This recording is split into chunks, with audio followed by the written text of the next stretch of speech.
What's up everyone, how are you all? Today we are back with another blazing Naruto story. What if Naruto had to protect Konoha by sleeping with the strongest women each night? If you enjoy, then please like, share and do comments. And also check the description to original creator of this beautiful creation. It was the dead of night when Uzumaki Naruto found himself wandering the streets of Konoha.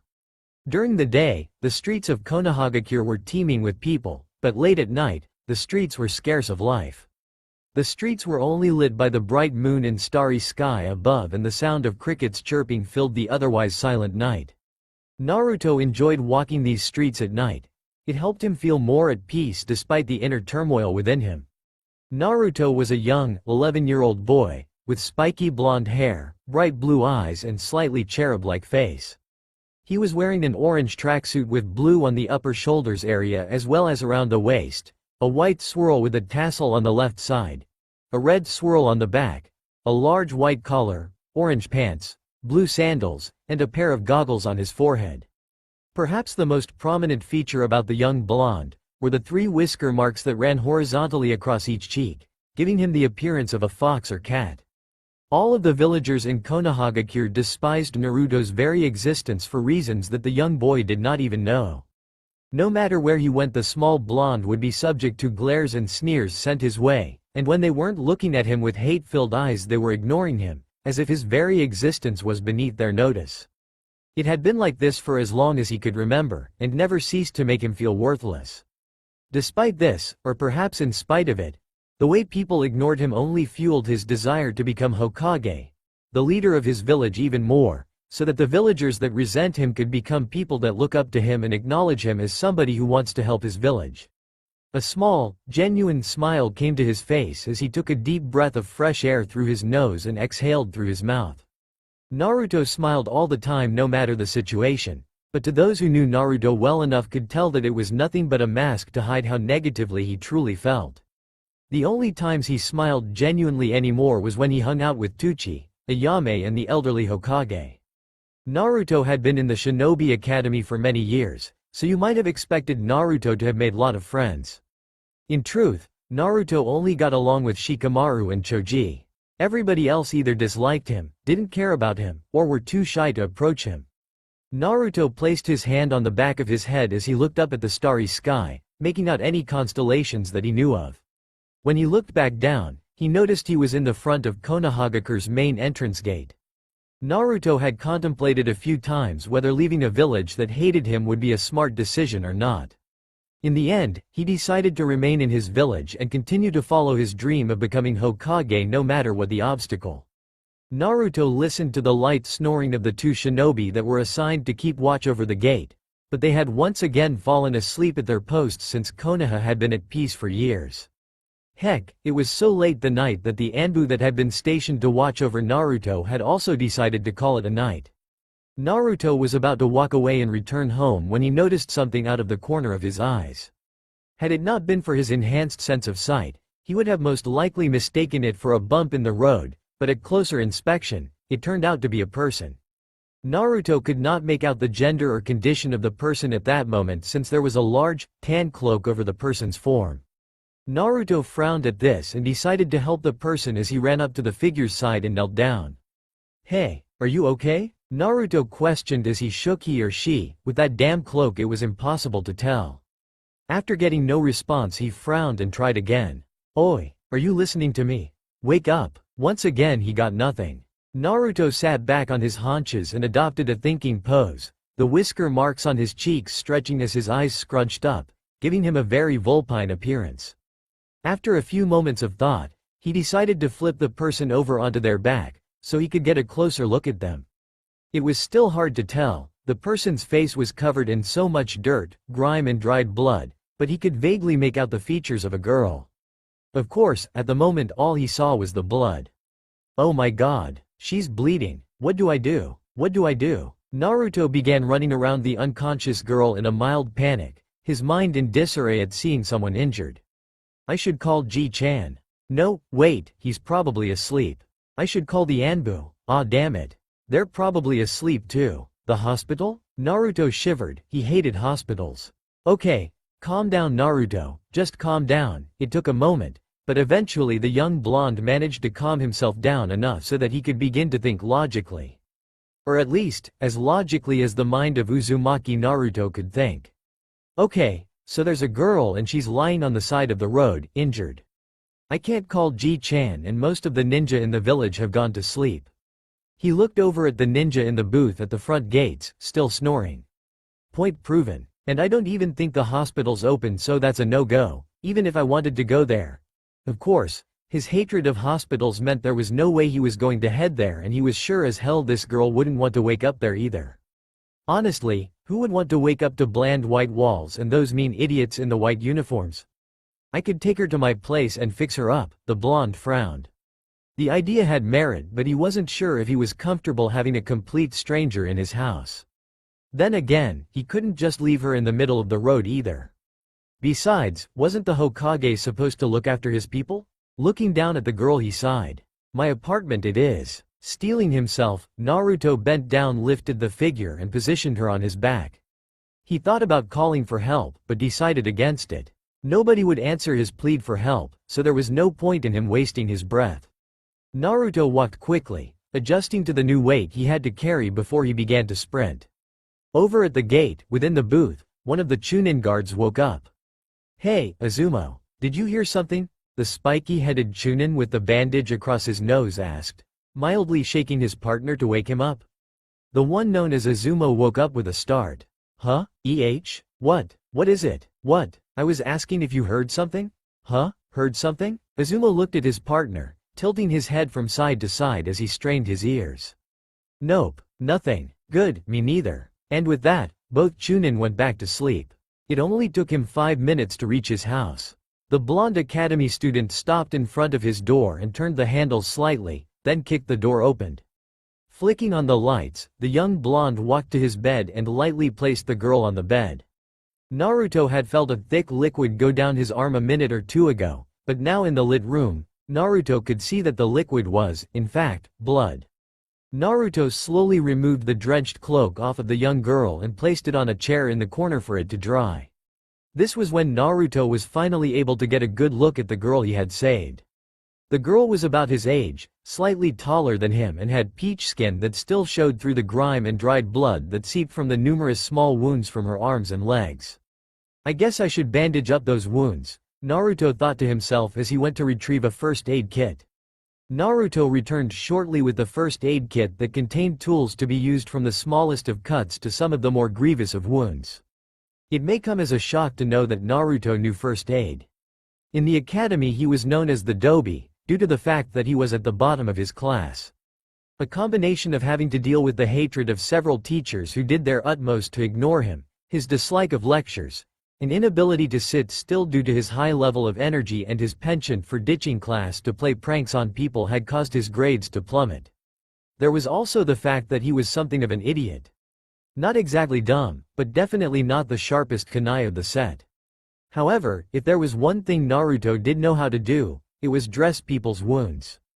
Throughout his life the young blonde had gotten more than his fair share of cuts, scrapes and bruises from the various pranks he had pulled and the times he had trained. Though he would admit he pulled more pranks than he did train. Naruto only removed rubbing alcohol and bandages from the kit since it was all that would be needed and packed everything else away. Naruto then proceeded to carefully pick up the blonde's arm and chose the wound he would begin with. He lightly dabbed at the wound, watching her cringe lightly in her sleep before he placed a bandage over the cut. Naruto repeated this process until he had completely finished.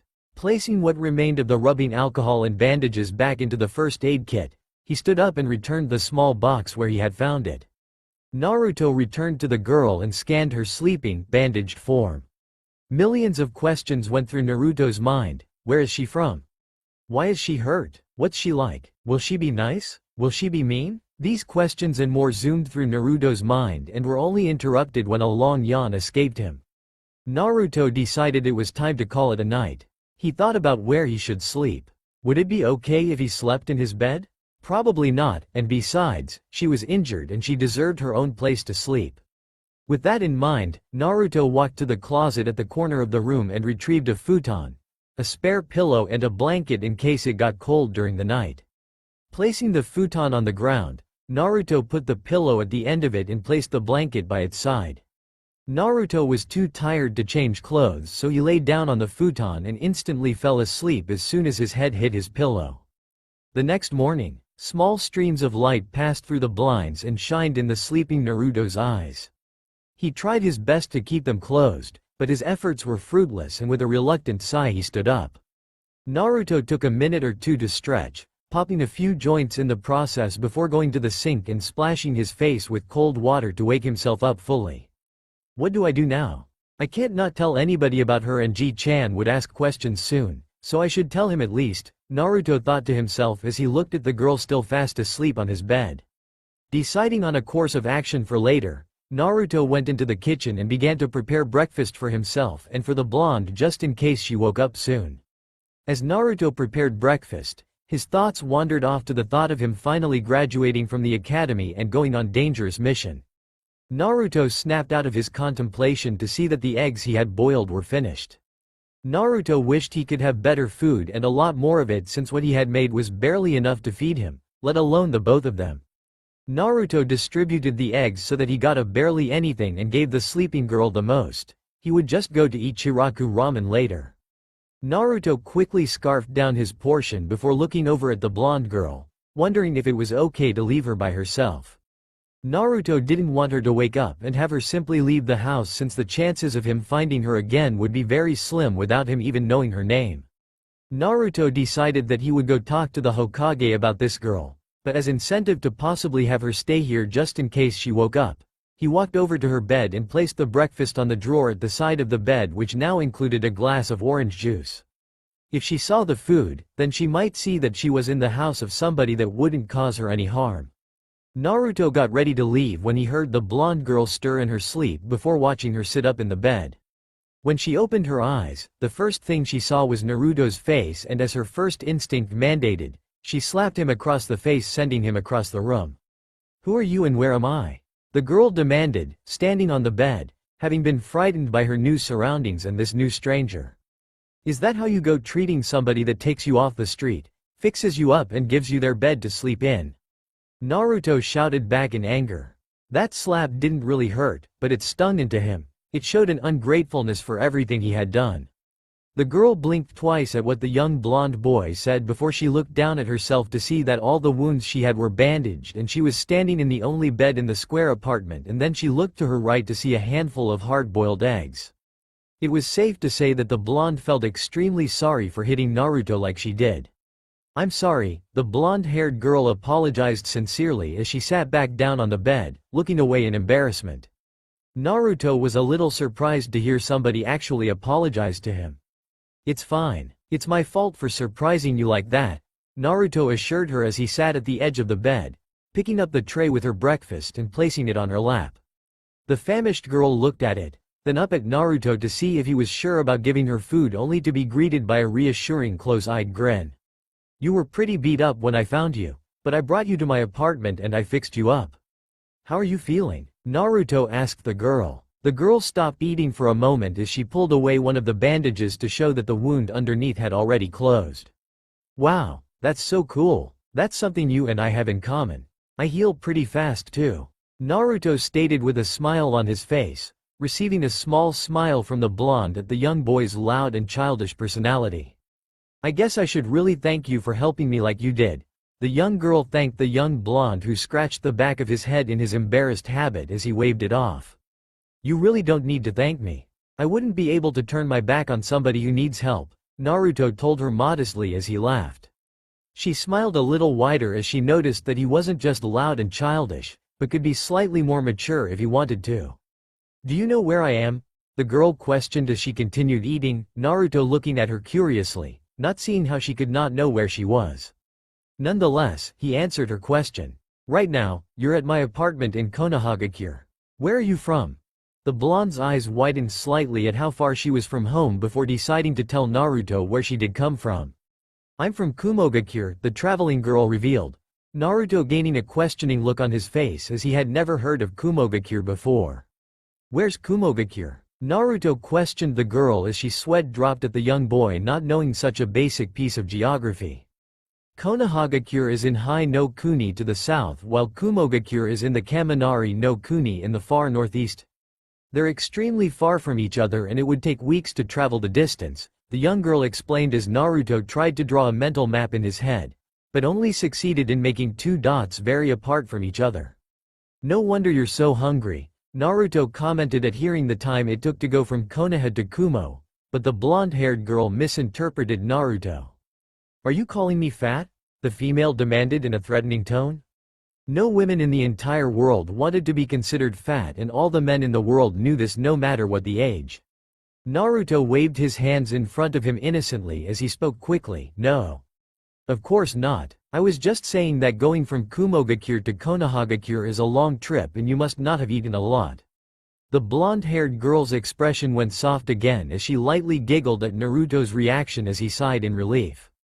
Naruto slowly stood up from the bed and picked up the tray from the teen's lap and brought it to the sink before coming back as he spoke, I'm sorry that I can't offer you more since I've only had to make enough food for one. For one? What do you mean? What about your parents? The girl questioned as Naruto walked back to her bedside. I don't have any, but that doesn't stop me. I work hard every single day to get stronger and I will become the Hokage one day. Naruto asserted in his own way with a smile as he pumped a fist in the air. The girl felt bad that she brought up his parents, but found his answer and the way he said it interesting. It brought a smile to her face to see somebody so lively after being on the road for so long. I would ask about your parents, but since they're not with you. Naruto stopped in mid-sentence in surprise. The sentence seemed to leave his lips before he could think about what he was saying. You think they're dead, right? The girl inquired, finished Naruto's question with a deadpan expression, Naruto nodding as he apologized again. My parents passed away when I was a little girl from a fatal disease. They were two of the most powerful shinobi in Kumogakure and I was proud to be their daughter, the orphan girl spoke in a sad voice. Naruto felt like the ass this time for bringing it up. Oh, I'm sorry I brought it up. Naruto apologized, the female nodding before silence reigned over the room once again. Naruto then observed that the blonde seemed to be having a little trouble keeping her eyes open out of exhaustion. You look tired so you should go to sleep, Naruto suggested, the feisty girl immediately refusing as she tried to stand up only to be lightly pushed back by Naruto. I have to go talk to somebody and I'll be right back, but can you promise me something? Naruto inquired of the girl who nodded and waited for Naruto to speak. I want you to promise me that you won't leave until I come back, Naruto spoke with an underlying hopefulness. He never really had a real friend and she seemed to becoming his first. He didn't want to let go of a new friend yet. Unknowing to him, the runaway felt the same way since Naruto was the first person she met in this new village and was incredibly nice to her. I promise, the blonde-haired girl promised with a firm nod and a smile, Naruto thanking her as he opened the door, waved one last goodbye and left. The violet-eyed girl was about to lay back down and go to sleep when Naruto came bursting through the door again with a blush on his face. I can't believe I forgot. Naruto shouted as he went through the doorway and right to the blonde who was laying on the bed as he outstretched his hand. My name is Naruto Uzumaki. What's your? Naruto questioned, his face red from embarrassment that he had forgotten to ask for such a basic piece of information. The girl went slightly red at forgetting this as well as she answered his question, shaking his hand. Yugito ni. Naruto opened the doors of the Hokage residence and walked in as the receptionist greeted him. Good morning, Naruto-kun. How can I help you? Naruto smiled as he greeted the receptionist before telling her his request. I want to talk with Ji-chan about something really important. After the initial, light scolding from the receptionist at Naruto talking about the Hokage so informally, she spoke with Hiruzen Sarutobi over the intercom and Naruto was then sent up. Sarutobi smiled as he puffed away on his pipe, enjoying the early morning as he sat behind his desk. The Sandaime Hokage was an aging man in his late 60s, with spiky gray hair and a short goatee. He had 3 wrinkles under each eye, as well as more running along his face and several liver spots, the signs of old age taking their toll on him. Despite this, Sarutobi Hiruzen continued his duty as the Hokage, ensuring that his village was kept safe from threats both outside and inside of its walls. It was looking to be a very beautiful day, there was no paperwork for the moment, being so early in the morning, and so the aging Hokage was able to just relax. Ha! Nothing beats starting the day with a good smoke. Here is inside in content, holding his pipe in one hand while he blew out smoke rings. As he continued smoking from his pipe, the Sandaime Hokage turned around in his seat and looked out at the village below. The sun was just beginning to rise over the horizon, painting the village in bright oranges and reds. It looked like the village was on fire. It was a beautiful sight, and one of the many reasons Hai no Kuni, the country in which Konoha was situated in, was called the Land of Fire. And it looks like it's going to be another peaceful day too. Bang! Oi, Oja-san, I've got something I want to talk to you about. Looks like he spoke too soon. Sarutobi sighed. Putting out his pipe, the Sandaime set it down on the side and turned his chair to look at the rambunctious blonde that had just barged into his office. There was only one person who had the tact, specifically the complete lack thereof, that he would not only enter his office in such a way, but also call him old man in the process. "What can I do for you today, Naruto-kun?" asked Sarutobi with a genial smile. While the boy may be annoying, the old Sandaime always spared some time for the blonde, and in truth felt partially responsible for him. While the rest of the village may not treat Naruto like the hero he deserved to be, Sarutobi always strived to do his best for the boy. "There's something important I need to talk to you about," Naruto said, a look of utmost seriousness on his face. Serious for Naruto at least. "Oh, and what is it that you wish to discuss?" Naruto blinked, his mind processing the word discuss as he didn't know that word. Eventually he shrugged, putting the word into the back of his mind and telling the Hokage what he came to talk about. "Yesterday I found this girl and—" "Found this girl?" Sarutobi interrupted. "Don't you mean, met, this girl?" "No, found," Naruto said, giving the old man a stubborn look, his arms crossed and his chin jutting out in childish obstinacy. "And what do you mean by found?" questioned Sarutobi, raising an eyebrow. "Well, she was unconscious?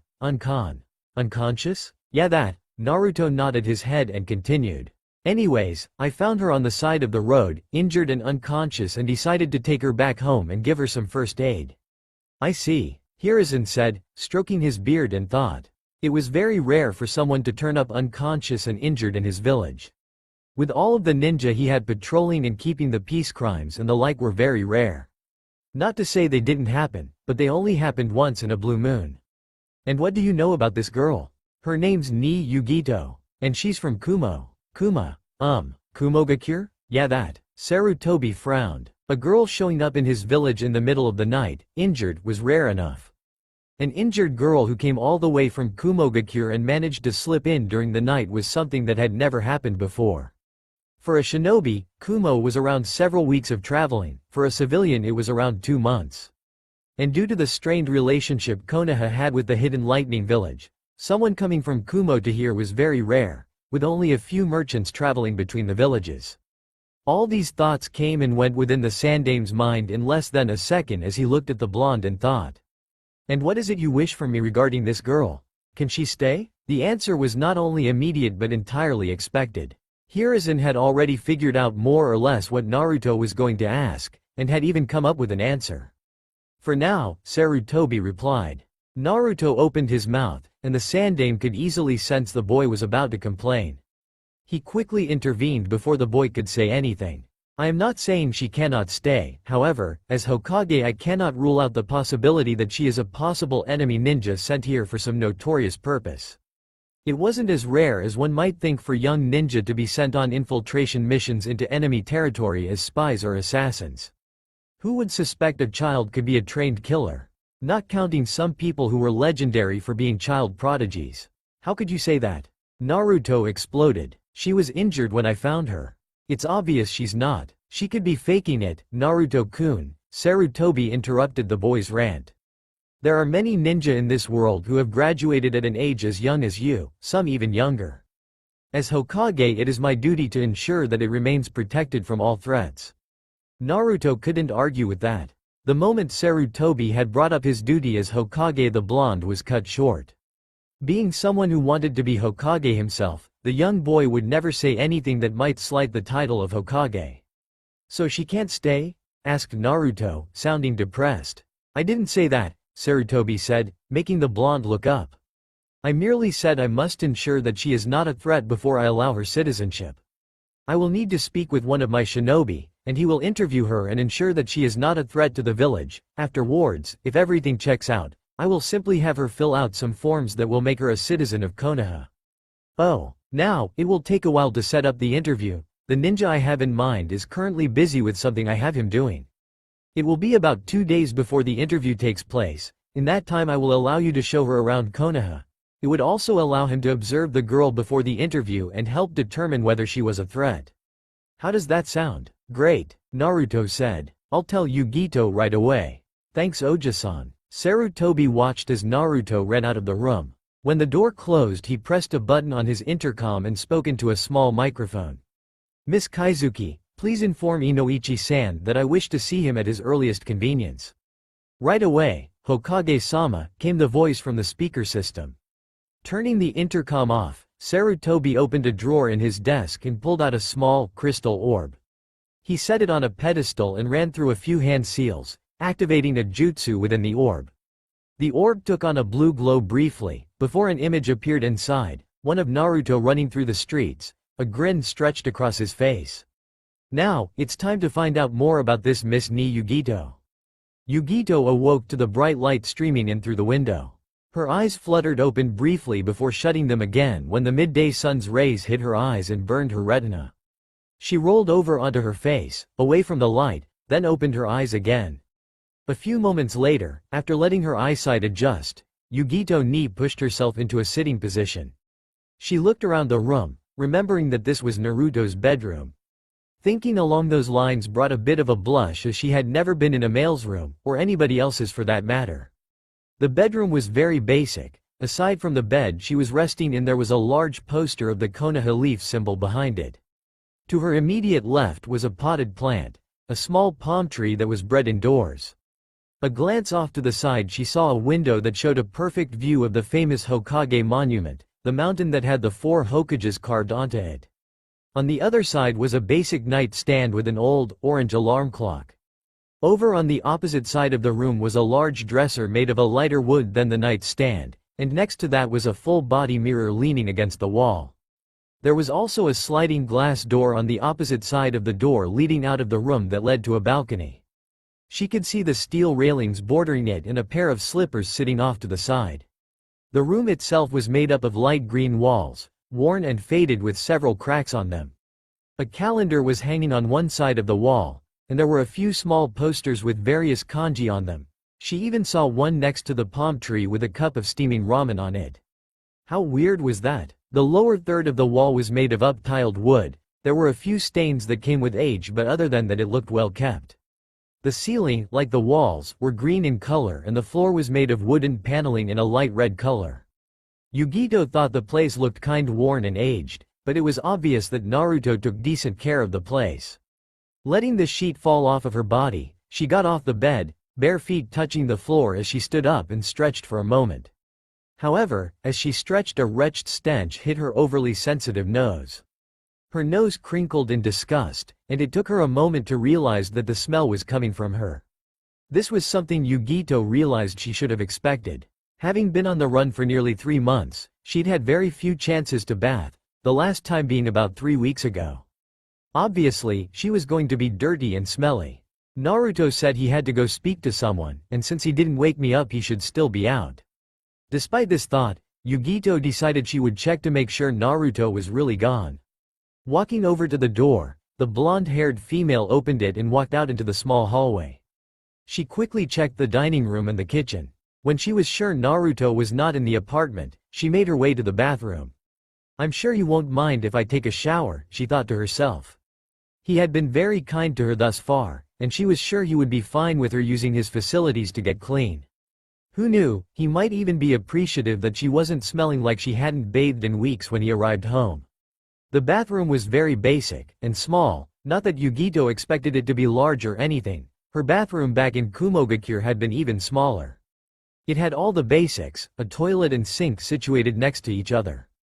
The sink was pressed up against a wall that stuck out of the room and stopped about 1/3 of the way in, revealing a small entrance where the bath most likely was.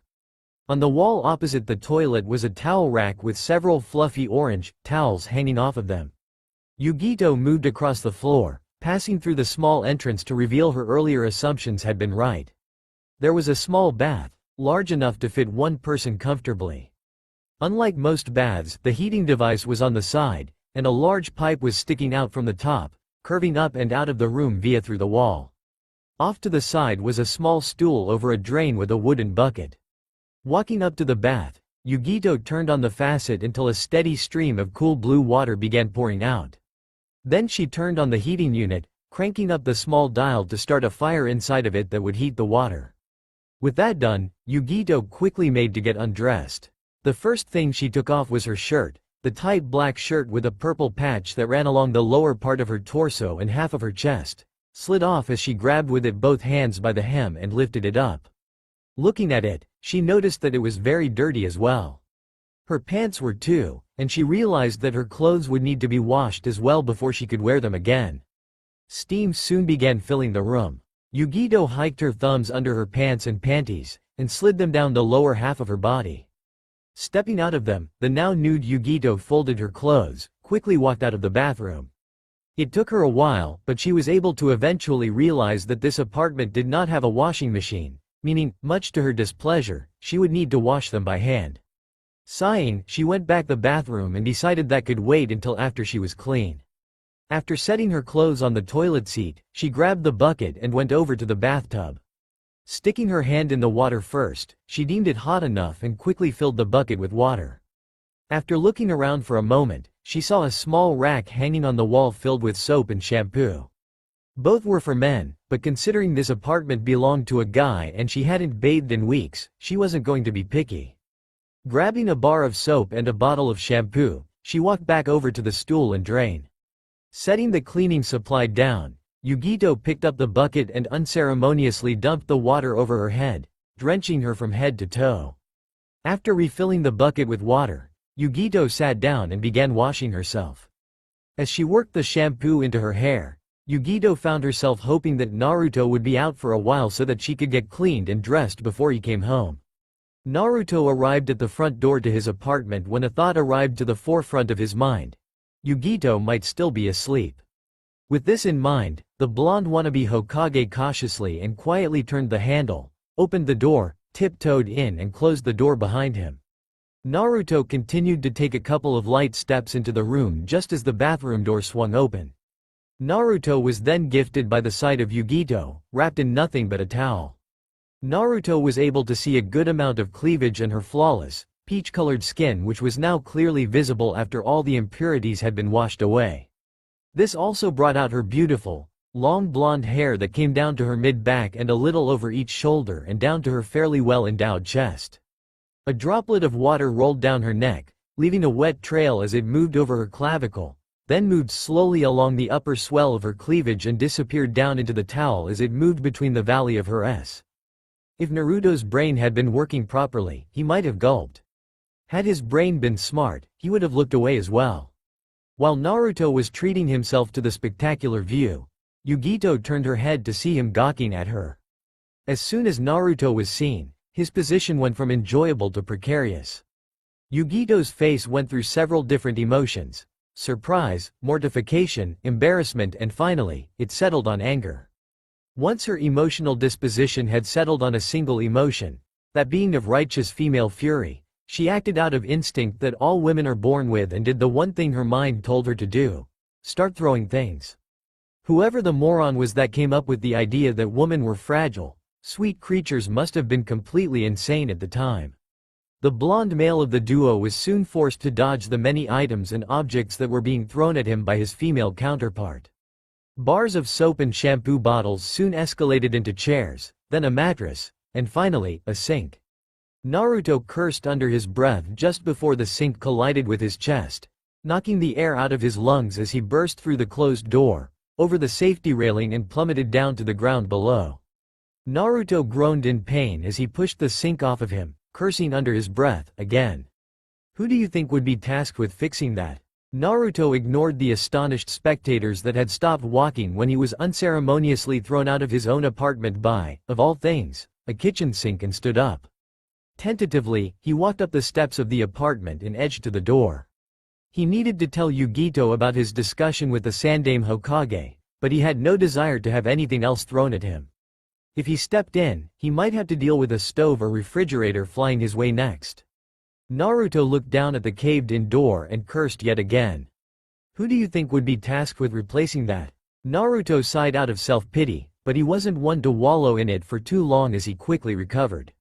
Normally, he would have just walked in and demanded some respect in his own abode. After all, this was his apartment, and he was letting Yugito stay there. Honestly, she shouldn't have been so angry. It's not like it was his fault she had walked out of his bathroom covered in nothing but a towel. Still, there was something about an enraged woman that made him think twice. Some form of self-preservation instincts that told him waltzing in and demanding respect would be more troublesome than it was worth. Within the Nara compound, both Shikamaru and his father, Shikaku, sneezed. They rubbed their nose, simultaneously muttered troublesome, then went back to their game of shogi. Naruto cupped his chin, closing his eyes as he contemplated what his next course of action should be. His objective was to be able to enter his own apartment with having to endure the least amount of physical damage to himself and his wallet.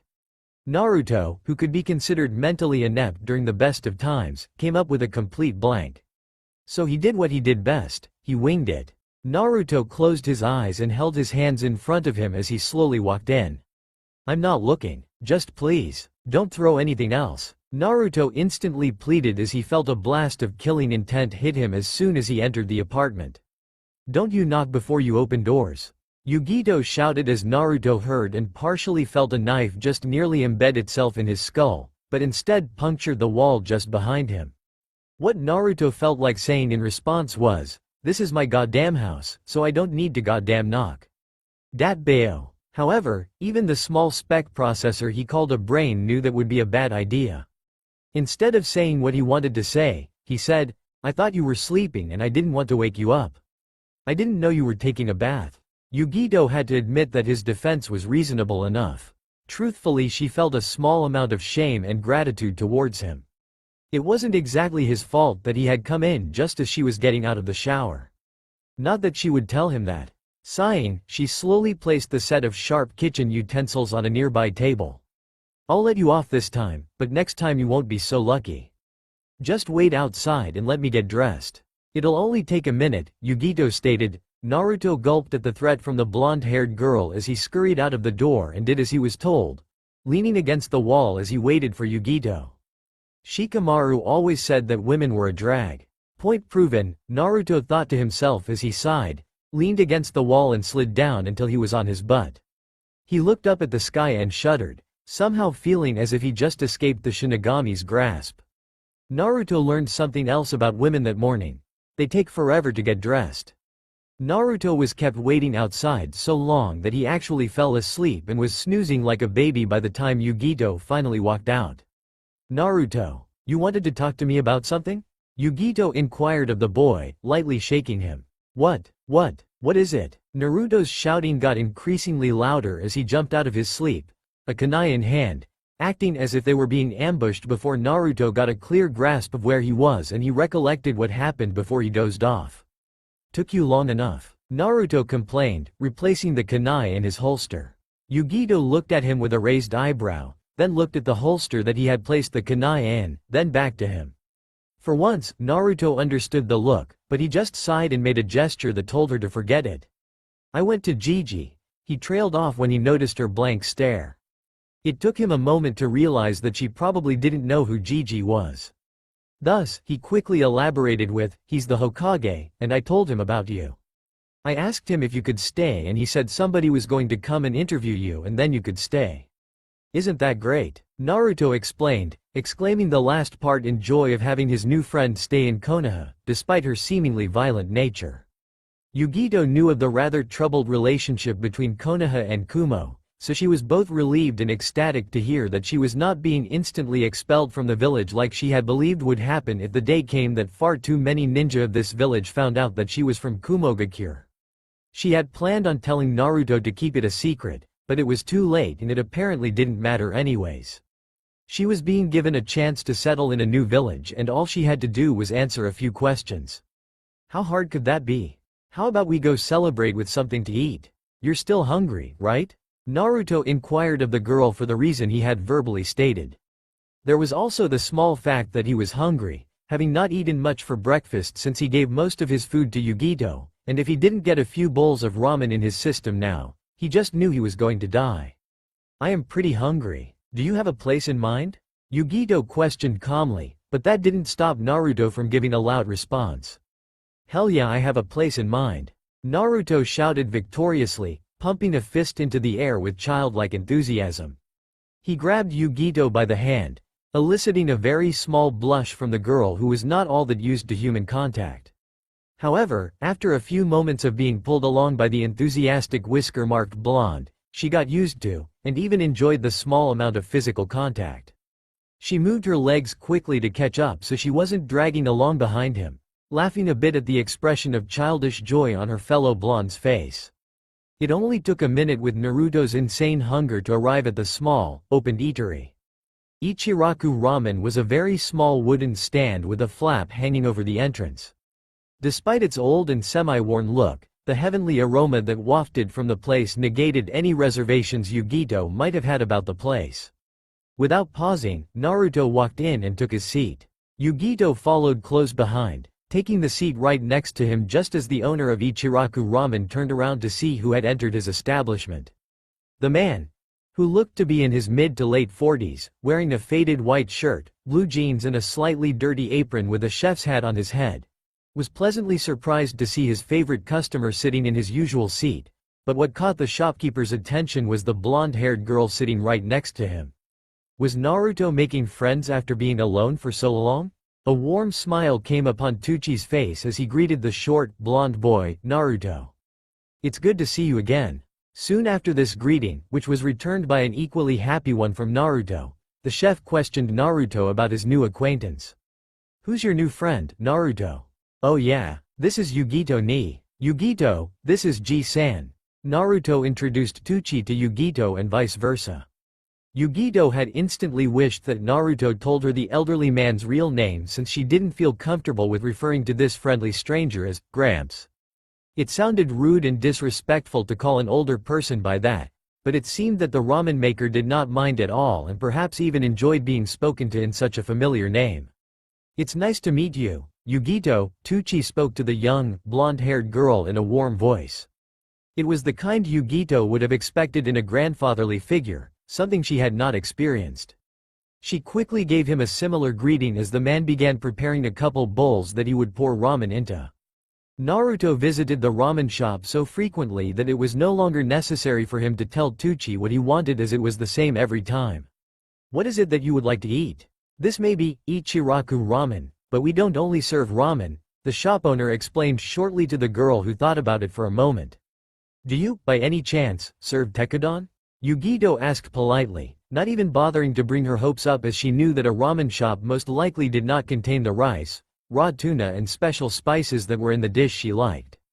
I'm sorry, but we don't serve tekudon here, Tuchi apologized, but also made a small mental note to possibly begin making it. If this girl was really Naruto's friend, then she would possibly be visiting Ichiraku Ramen frequently and it would be a wise choice to begin making tekudon. Yugito looked to her left to see that Naruto had gone through already 2 bowls of ramen and was still going strong as Tuchi placed fresh bowl after fresh bowl in front of him.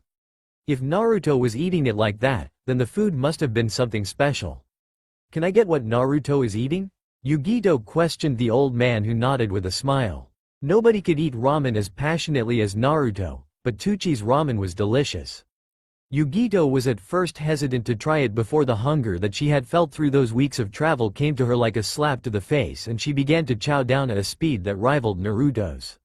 No matter how hungry someone was, they could not eat ramen of all things, faster than Naruto could. Heck, it was nearly impossible to eat anything faster than Naruto. At the end of 30 minutes, 40 bowls of ramen were piled high. 15 were Yugito's and the other 25 belonged to Naruto. How much do I owe you, Ji-san?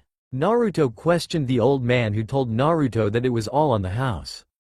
Tuchi was happy to see that Naruto was making friends and decided not to have Naruto pay this time around.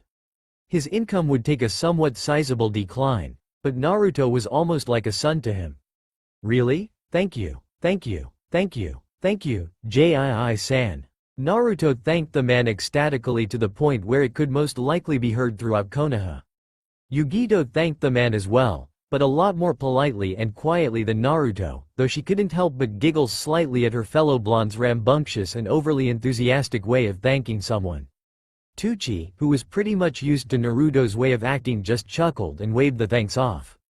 Walking out of Ichiraku Ramen, the two blondes took a couple steps before Yugito stopped them with a question. "Where are we going now?" "That's a good question," Naruto stated loudly, causing Yugito to sweat drop. He didn't really have any plans on where they should go, reacting more on impulse than any logical thought process or thinking period. "How?"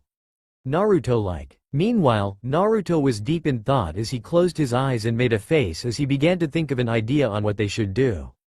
Yugito giggled as Naruto's expression went shortly from a calm thinking one to a straining look that made Naruto seem as if he was constipated in his crouched position. It was only a minute later when Naruto finally had his eureka moment, jumping high into the air as he pumped his fists, shouting, "I got it! Since you're going to be living in this village, I should show you around, right?" Naruto stated in a voice that showed he was praising himself, causing Yugito to laugh. Naruto looked at her for a moment, wondering if she was laughing at him.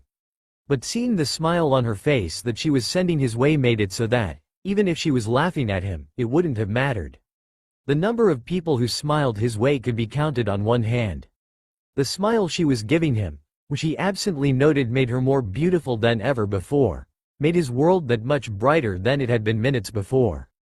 "Alright," he determined, grabbing Yugito's hand, which this time was grabbed back as the girl was getting used to him acting on what was most likely instincts.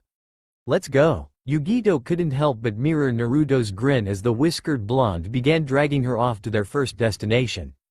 The first place Naruto thought important to tell Yugito about was the Hokage residence, which was probably the most important building in all of Konohagakure.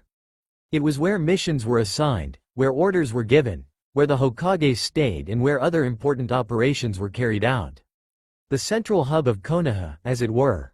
"This building here is where the Hokage stays," Naruto explained rather vaguely despite its actually importance as he instantly moved, Yugito lingering a step behind as she looked at the massive red structure with the kanji of Hai no Kuni inscribed in the middle of a large circle that protruded out of the building. "Let's go, Yugito. We're burning daylight and there's still a lot of stuff to see," Naruto remarked in his usual, loud way. Yugito snapped out of her awe and caught up with him as they walked towards Naruto's next destination. "And this is my least favorite place in the entire village," Naruto spoke in complete disgust about the next building, emphasizing the word, entire. "But it's a hospital," Yugito responded without having to be told what the building was used for. Hospitals were pretty much universal in how they looked. White walls, lots of windows on the side where patient rooms would be, and a large glass sliding door. The fact that there was a large sign with the kanji for hospital on the front simply made what the place was used for all the more obvious. "Exactly," was Naruto's only reply as he began to leave. Yugito followed right behind and sweat dropped as she caught his silent murmurs of white-clad devils, stone-like beds and thousands of tools that would be the death of him. As Naruto and Yugito walked through the streets of Konoha, the blonde young boy pointed out a couple stores and convenient department stores that catered to every shinobi's and villager's needs, from clothes and food, to weaponry and scrolls. As Naruto continued talking about some of the more important department stores, he almost did not catch on to the fact that Yugito wasn't paying attention anymore. Something else had caught her eye, but Naruto decided to just continue with the tour until he decided she needed to be snapped out of it. What had caught Yugito's eye, however, was not an item of the many department stores, something in the sky above, or something on the ground below. What had caught Yugito's attention were the villagers that surrounded her and Naruto. The eyes of these villagers were fixated in one direction and they carried an overflowing amount of anger and disgust, while some villagers' eyes held fear and worry, as if their life could be in danger at any second. Those eyes full of fury wished their target 1,000 painful deaths, while those with fear wished his very existence away. Those eyes scorned and feared their target at highs that she had never before seen. Yugito was but only a second from cowering behind Naruto. Back in her village, she was treated much the same way, but what she was experiencing here was 10 times worse. This exceeded anything she had ever experienced. Was she wrong about Konoha being a safe haven? It took a minute or two before Yugito finally managed to note that the scornful glares were not aimed at her, but at the blonde-haired boy in front of her, who was still calmly walking through the streets and talking to Yugito as if he didn't have every single villager they passed staring at him with hateful and distrusting glances. How could he ignore the stares he was receiving like that? A storm of questions instantaneously brewed within Yugito's mind. Why did they hate Naruto? What did Naruto do? Why were they afraid of Naruto? What did Naruto do? Why hadn't Naruto noticed those eyes yet?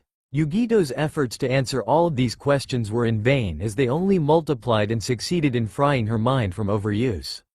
This was quite the puzzle and one that she wanted to solve. She had come up with one possible solution, but the chances that it was the answer were extremely slim to the point where it was non-existent. Yugito was finally snapped out of her silent contemplation by the tone of Naruto's worried voice. "Are you okay, Yugito?" "Yeah, I'm fine. What were you saying?" Yugito assured Naruto, who had a worried look in his eyes. The male of the group frowned as he looked at her, trying to see if something was wrong. Yugito squirmed a bit. His eyes could be surprisingly piercing when they wanted to be. However, after a moment or two the whiskered blonde couldn't seem to find anything wrong with his new friend. He nodded, then got back to the topic he had been trying to discuss with her. "I was just telling you about the academy and asked if you wanted to be a kunoichi?" Naruto repeated as the memories of what happened early that afternoon came to him. Yugito had really good aim with that knife, and those bottles of shampoo, the soap, the mattress, the sink. He shuddered. Naruto sighed, once again in self-pity as he remembered he had to make a couple home improvements when he returned that day.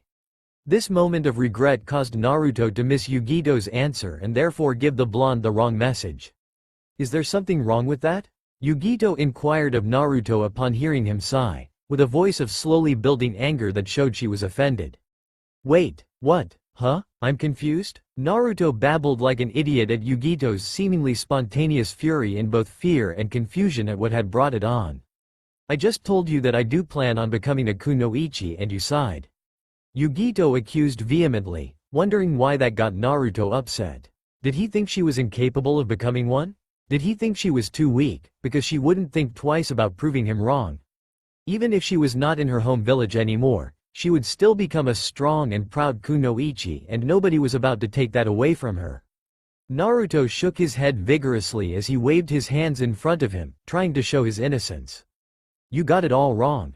I was just thinking about something else and I wasn't paying attention to your answer."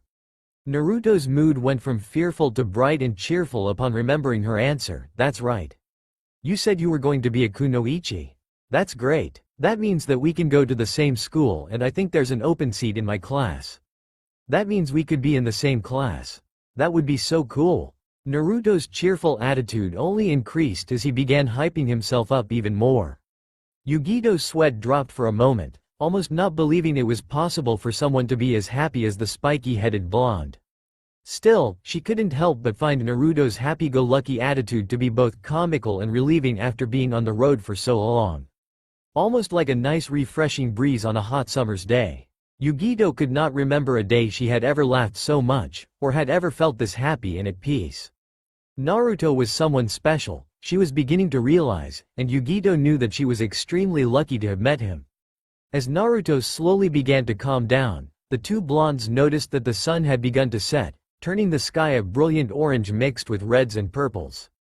"We should go back home, it's getting late," Yugito suggested to Naruto, who had a contemplative look on his face. Yugito was slowly reaching over to Naruto to check if he was okay when, after several more seconds, the blonde still had yet to respond to her question. Considering he had just been shouting like a hyperactive little kid, the silence was beginning to get disturbing. Yugito stopped her progress when she heard Naruto speak in an almost uncharacteristically calm, cool voice. "I want to show you my favorite place in Konoha before we go." Favorite place? Yugito couldn't help but wonder where her new friend's favorite place was, and how it could bring such a calm look to the normally hyperactive blonde. Naruto held a firm hand down to Yugito to help her up a rather large climb, grabbing the hand she held out and pulling her up to the final ledge. Yugito lightly dusted herself off upon completing the hike. She didn't know why they went through all this trouble to get to one place, but when she looked up, Her expression went from one of idle curiosity into one of sheer awe. Naruto let a small smirk grace his lips when he saw the expression on Yugito's beautiful and glowing features. Naruto remembered when he first decided to come up to this spot, and when he had finally succeeded in making the climb, he had the same expression on his face as Yugito did. They stood on top of the Hokage monument, which was the highest point in all of Konoha. More specifically, they were standing on the head of the Yondaime Hokage, Namikaze Minato, who had led the village for quite some time till his death, in which the position was once again occupied by the Sandaime Hokage, Sarutobi Hiruzen. He looked out at the horizon. The orange, reds and purples set the sky and treeline below on fire. A beautiful sight, and one of the reasons Hai no Kuni had been given its name, the Land of Fire. Beautiful, isn't it? Naruto commented in that same, strange, calm tone that grabbed Yugito's attention. She looked over at him, noting the peaceful look on his face. What was it that made Naruto so different from how he usually was? Was it the scenery that made Naruto look like a man at peace, or just the situation? Probably a bit of both.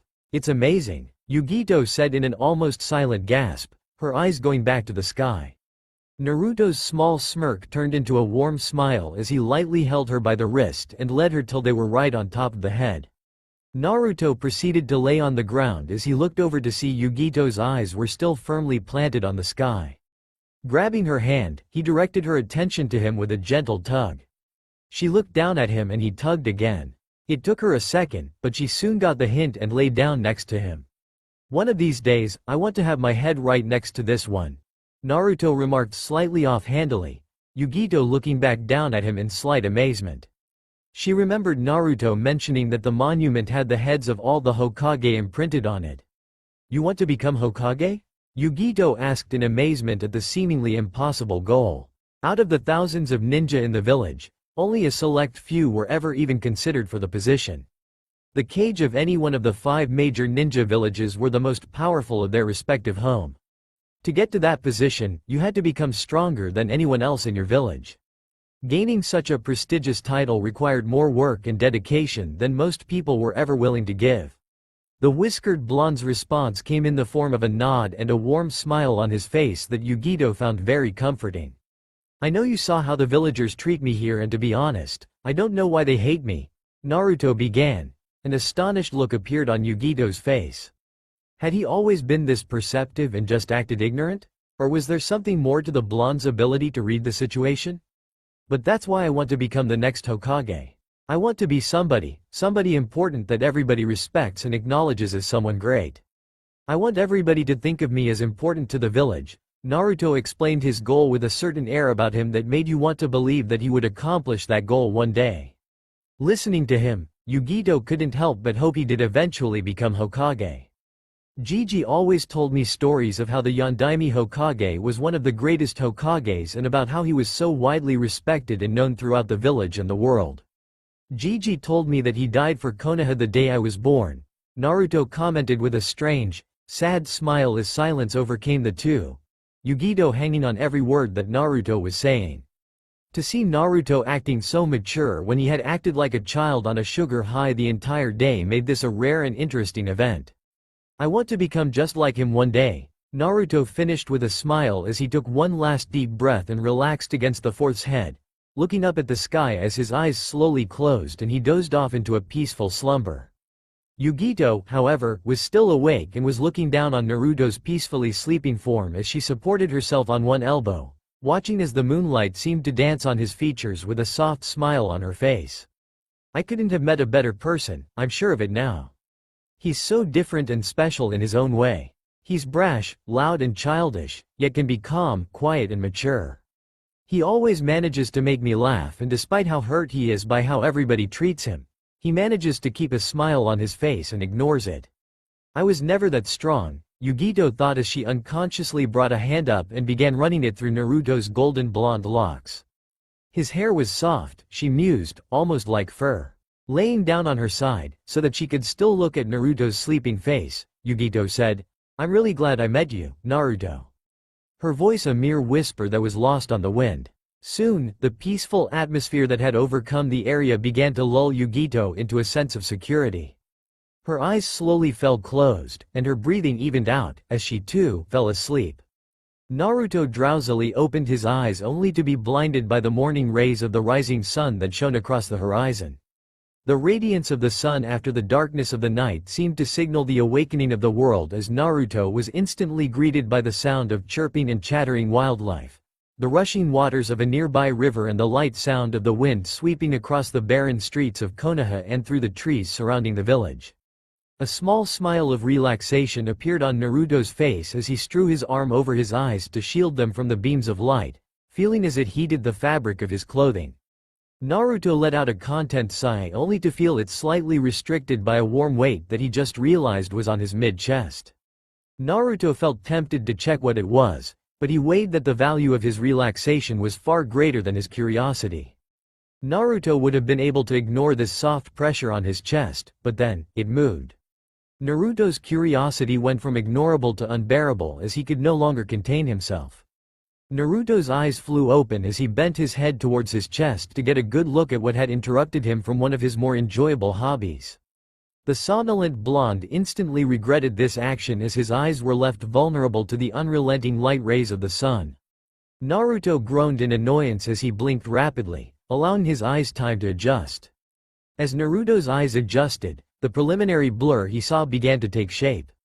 When Naruto finally got a clear picture, a deep, scarlet blush tainted his cheeks almost instantaneously.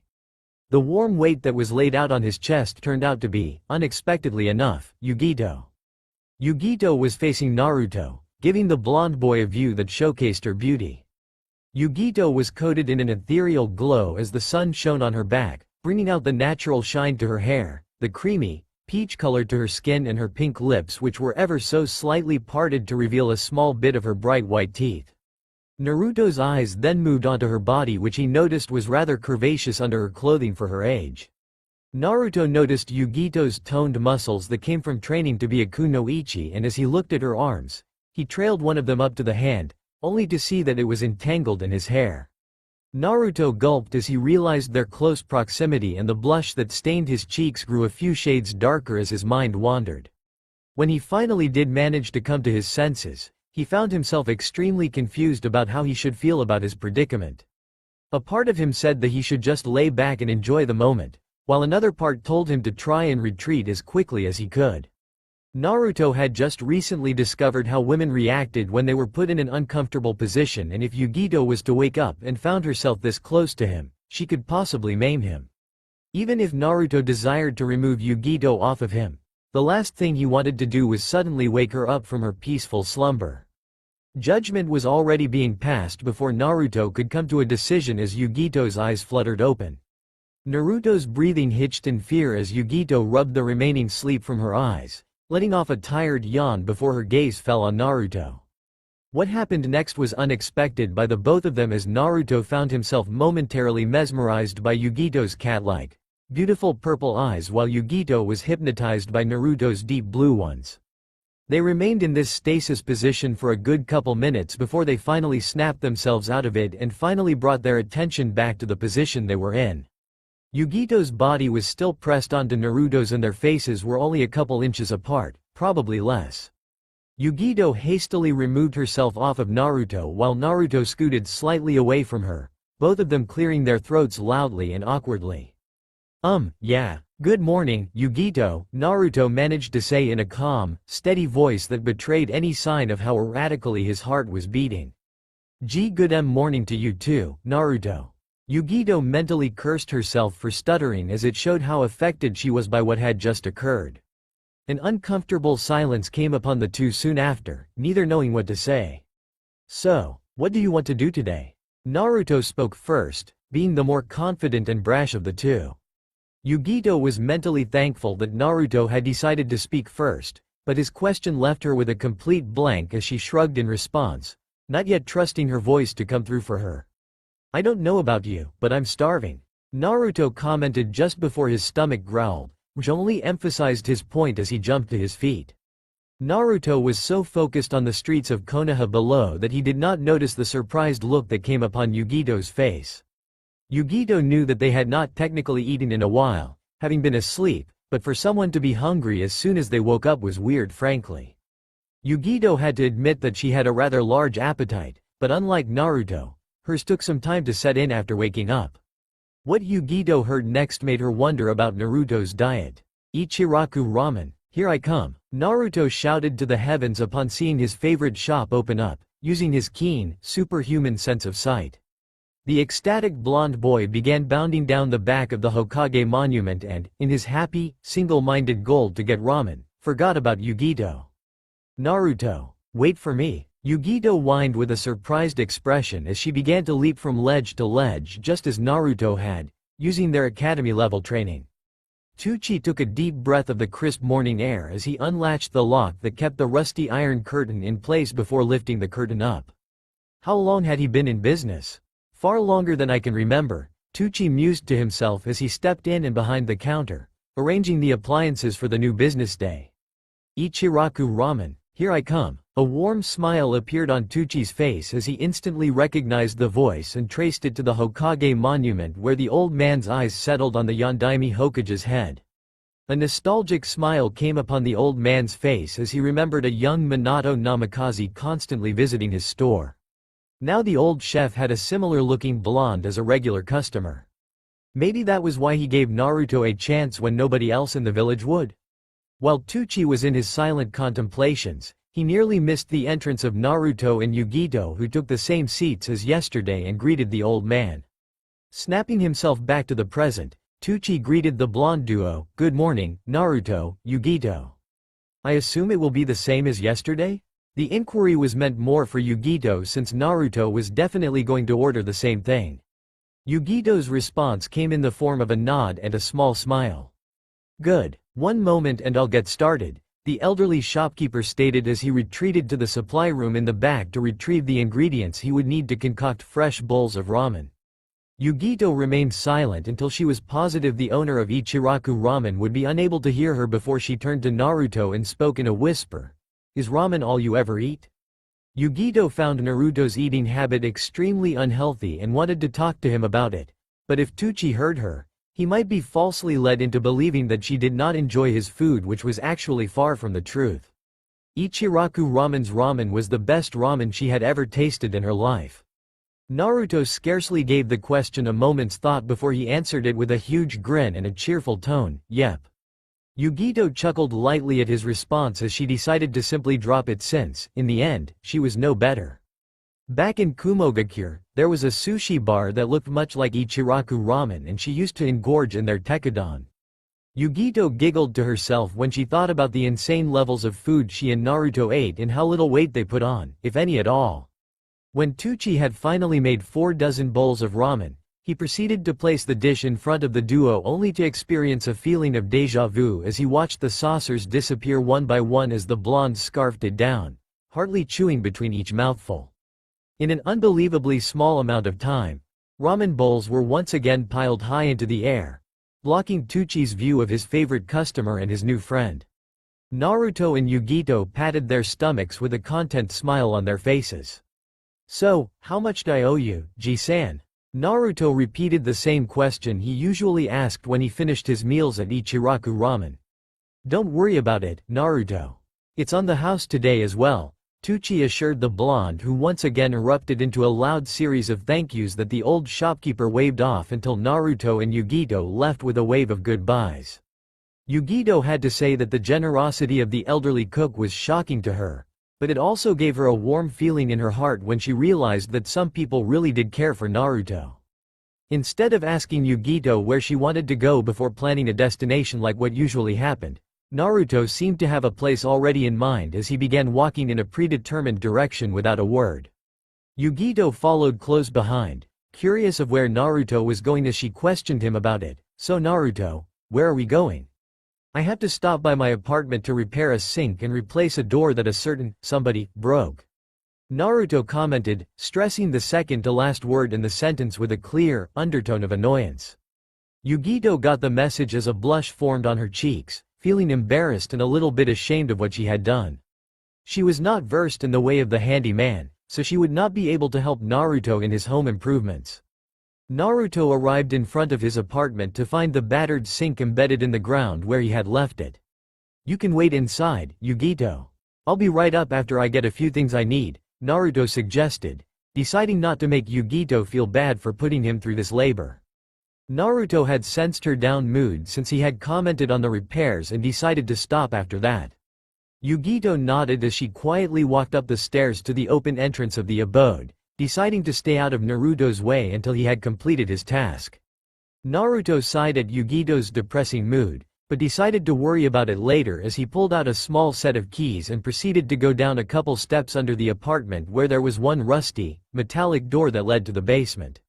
Naruto inserted the key into the lock and with one turn and a resounding click, the creaky door flew open as Naruto flipped on the light switch.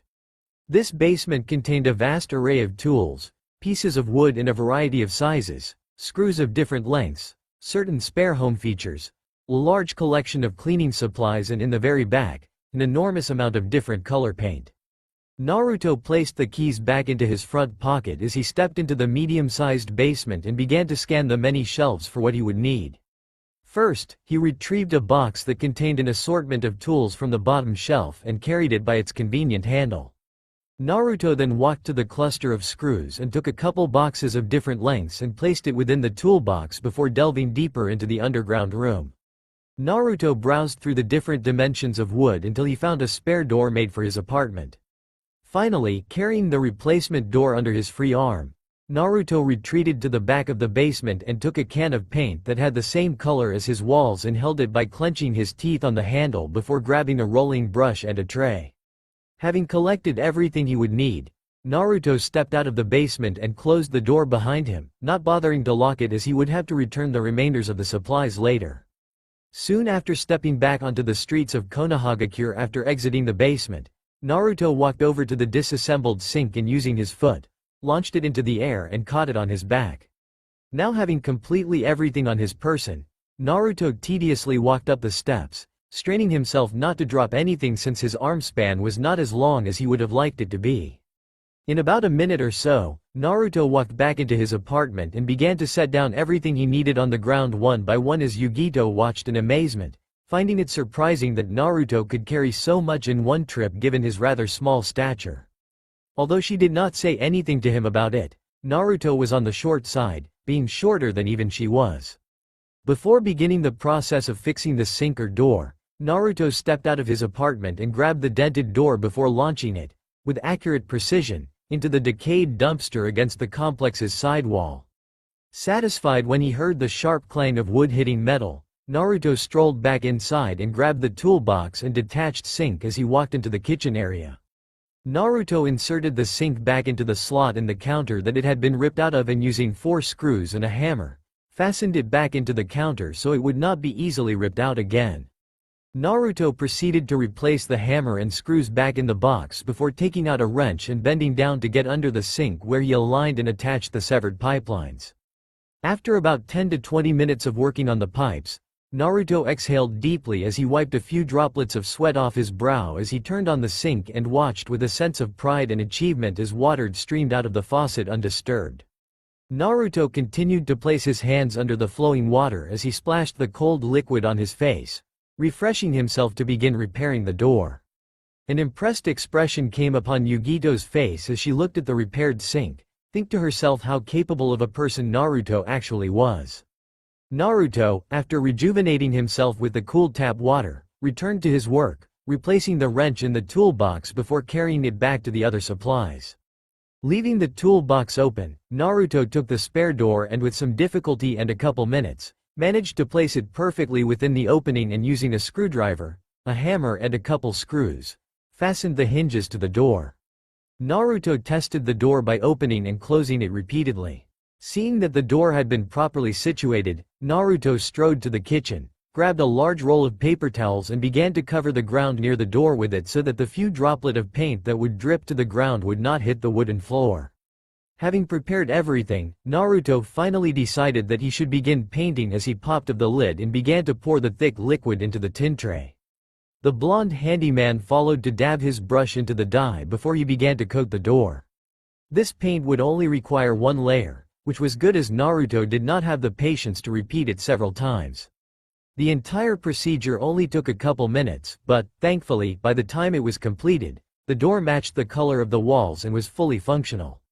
Naruto had finished packing up all the tools and leftover paint and was carrying them downstairs as Yugito was once again left in awe at how Naruto had managed to make all the repairs on his own. I guess when you live alone, you have to know how to do these type of things. Seeing how the villagers treat him, he wouldn't be able to get help even if he wanted it. But he wouldn't have had to do it if I hadn't overreacted in the first place, Yugito thought as her mood once again deteriorated and she felt like a burden to her kind host. Arriving back at his apartment, after replacing the supplies back in the basement, Naruto closed the door, careful not to get paint on him, before turning around to feel more than notice Yugito's brooding. Is something wrong, Yugito? Naruto questioned worriedly. Yugito had been energetic and happy for pretty much the entire time he had met her, so seeing her like this was worrisome. I'm just a burden to you, aren't I?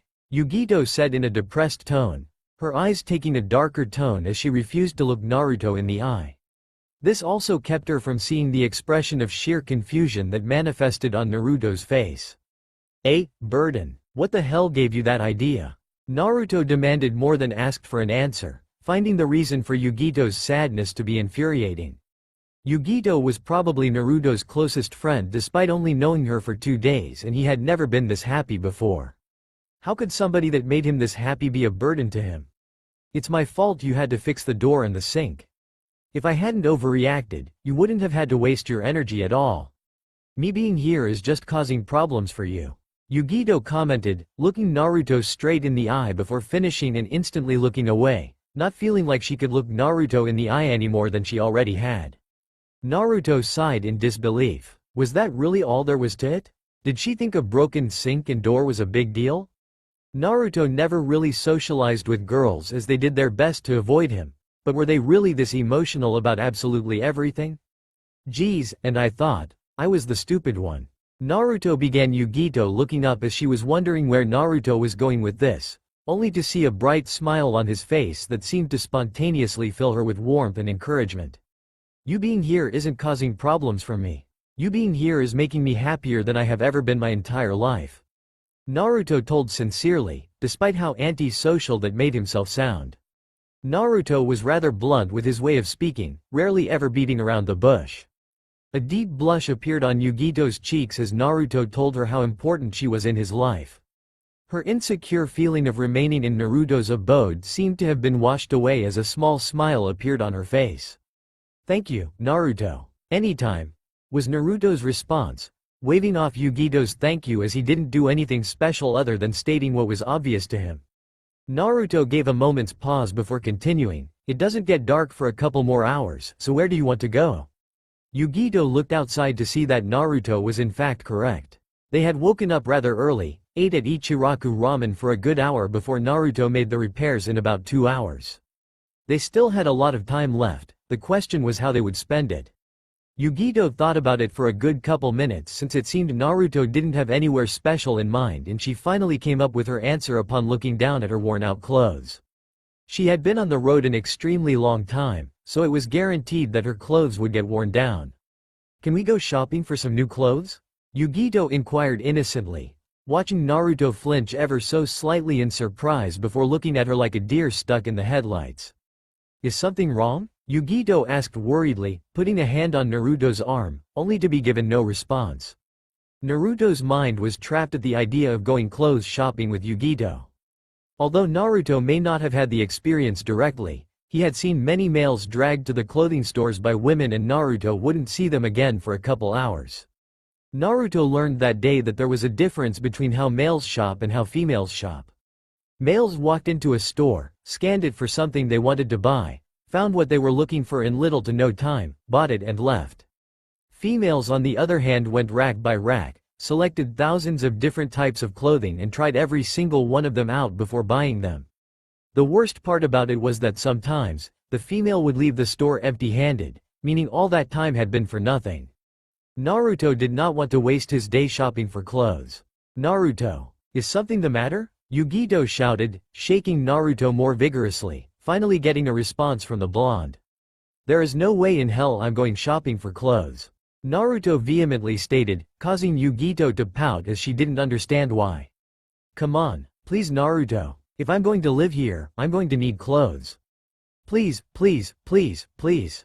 Yugito pleaded with the blonde-haired man who turned his back to her, his arms folded across his chest, eyes closed, showing how against it he was. Nope, I will not cave, Yugito. You can say, please, all you want.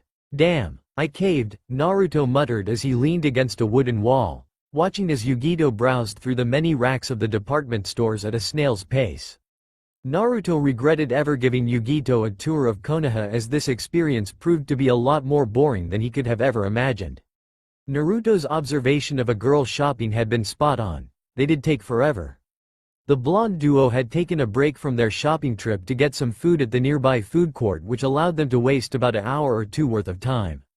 Yugito then spent another hour trying to get Naruto to buy some new clothes soon after, although with no results as Naruto refused, not seeing anything wrong with the clothes he currently had. Naruto looked down at about 20 or so bags, packed tight with different types of clothing, some of which he was embarrassed to be holding. On the plus side, Naruto had to say that the clothing weren't that expensive, but they were abundant. Naruto was thankful that he hadn't paid for Ichiraku ramen the last 2 times he went, or he may have run out a lot faster than he would have expected. Naruto watched as Yugito picked another article of clothing from the rack and hooked it to her arm. Naruto already feeling his money pouch getting smaller, causing him to groan in self-pity. Naruto was so preoccupied in his own contemplation that he didn't notice another man leaning against the same wall as him in the exact same position as Naruto was in. The man was far taller than Naruto, had brown hair and had a hardened expression about him that made him look experienced. Most likely a shinobi, although by his village clothing, it was hard to tell. You caved too, the man spoke, acquiring Naruto's attention, who sighed, nodding his head in a defeated expression. You know, I used to feel the same way as you did when I first had to come here back when my wife was a friend of mine. I used to think that it was the most boring and pointless thing that I have ever done, and it was costing me money, but looking back on it, I feel stupid for ever thinking about it like that. The man spoke with a soft smile as he looked at his wife, who was currently looking through the racks as well. Naruto was curious now. What made you change your mind? The brown-haired man closed his eyes as he thought about his approach to his point. Tell me something, kid. You're with the blonde-haired girl, correct? The brown-haired man inquired, opening his eyes as he pointed at Yugito. Naruto nodded as the shinobi villager continued, look at her expression. Do you see that smile on her face? Naruto looked over at Yugito to indeed notice a small smile of happiness on her face. Naruto received a feeling of contentment that he was able to cause that by accompanying Yugito here and paying for things that she quite literally needed. The brown-haired villager saw the smile that came upon Naruto's face and assumed that his point came across as he spoke. Now you know what I mean.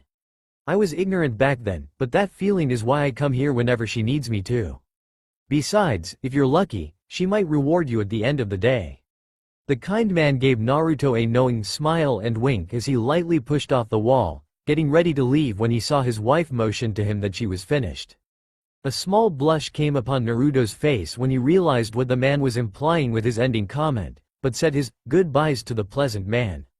It was only when the kind man had left that Naruto thought back and grasped the fact that a villager from Konohagakure had not been hostile towards him. This feeling was new to the blonde-haired boy, since at times it seemed that the entirety of Konoha hated him for no apparent reason, except for a select few individuals. Maybe there are a lot of nice villagers and I just haven't met them yet, or maybe that guy was a retired shinobi. The shinobi have always been a lot more nicer to me than the villagers, Naruto thought to himself as he shrugged, deciding to just drop the thought and be happy that he managed to hold a pleasant conversation with someone. When Naruto finally snapped out of this contemplation, he suddenly became aware of Yugito calling his name repetitively, Naruto. Naruto. I'm done. It took a moment for Naruto to process those few relieving words, but Naruto felt kinda conflicted after his talk with the brown-haired man. Naruto was bored out of his mind, but at the same time, the feeling of contentment that he got from seeing Yugito's smile was nice as well. Are you sure? There's no need to rush if you don't have everything, but if you're done. Naruto trailed off, a curious expression coming upon Yugito's face as she wondered what could have created this change of behavior towards his idea of shopping. I'm positive. I have everything I wanted, and besides, it'll get dark soon, Yugito pointed out, Naruto looking outside through the glass doors of the entrance to see that the sun had indeed begun to set. Naruto nodded, seeing that Yugito was sure of her decision, proceeding to the cashier where Yugito's items were quickly scanned and Naruto handed the kind lady the money that was required. Naruto took the bags from the counter to add to the collection he was already carrying and continued to walk out of the department store with Yugito. Naruto looked both ways of the street, determining the fastest route to his apartment before he was unexpectedly given a hug by Yugito. The blush on his cheeks and the feeling of surprise he experienced only increased tenfold when Yugito planted a small kiss on his cheek. That was for keeping me company here even though you didn't want to. Thank you, Yugito thanked the blonde-haired boy, hiding her own blush from kissing him. Naruto also attempted to hide his own blush and waved off her thank you, saying that it was no big deal. Yugito smiled at Naruto's modesty as she followed him to his apartment. Through the corner of his eyes, Naruto spotted the brown-haired man from before and turned his head slightly, acknowledging the villager's presence. The brown-haired man gave Naruto a silent thumbs up and a smile, causing Naruto to look away and chuckle. What's so funny? Yugito asked Naruto, curious about his seemingly abrupt laughter and smile. It's nothing. I just remember something a kind guy told me. The blondes soon arrived at their destination as they quietly walked up the stairs, simply enjoying each other's presence. Naruto removed a set of keys he carried from his pocket in preparation to open the door that he had just recently repaired. Thankfully, Naruto did not need to make a different key for this door as it used the same lock.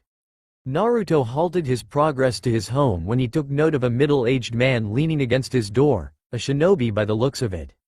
The man had long blonde hair reaching down to his back, which he wore spiky on top and ending in a long ponytail, blue-green eyes and strong facial features, which included a well-defined jawline. The man was wearing the standard Konoha flak jacket over a black outfit, complete with handguards, forehead protector and a sleeveless red coat. The man reminded Naruto of his classmates, Ino Yamanaka. Can I help you? Naruto questioned in a more aggressive way than he actually wanted it to sound, not liking the fact that this stranger was waiting in front of his apartment for him and his new friend. I assure you I mean no harm. My name is Inoichi Yamanaka and I was sent here by Hokage-sama to interview Yugito ni.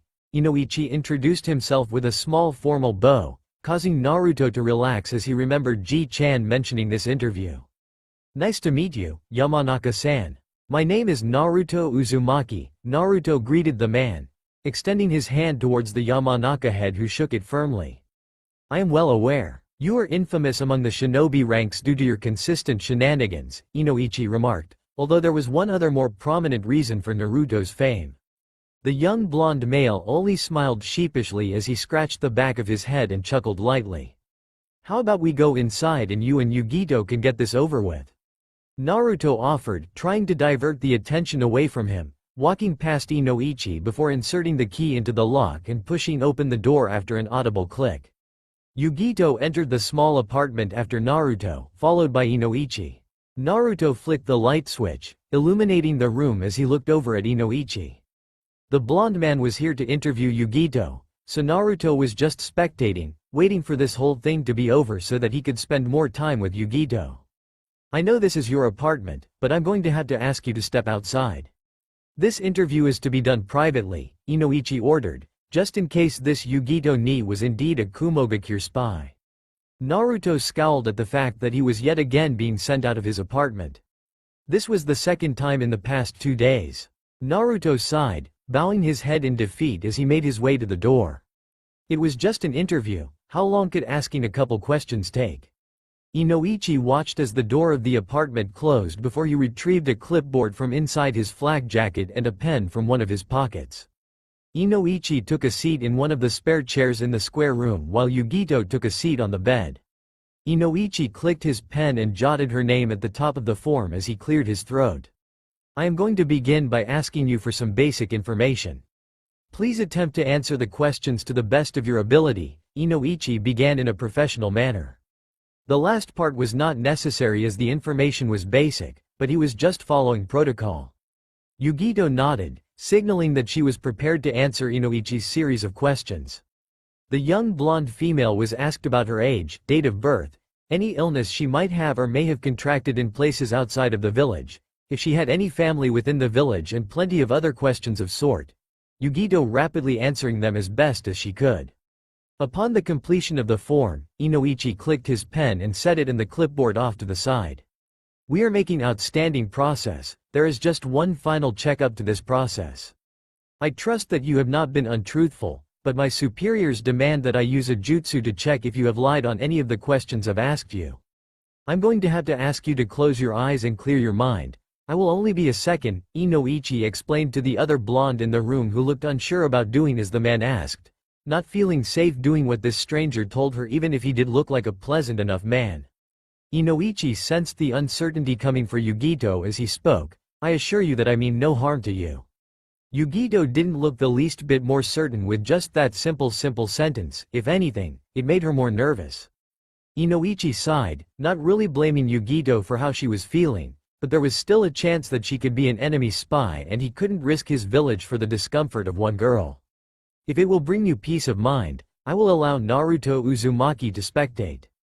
Given his nature, should anything seem wrong, he will doubtingly act. Inoichi offered the young girl, who smiled and nodded in the affirmative. Inoichi rose from the wooden chair and strolled over to the door and turned the handle, which just happened to be enough to cause the eavesdropping Naruto to tumble in. Naruto groaned as he placed a hand on his injured head and slowly stood up, only to be dwarfed by Inoichi, who was looking straight down at him with a raised eyebrow. Naruto turned a deep red in embarrassment, scratching his head as he looked down and away.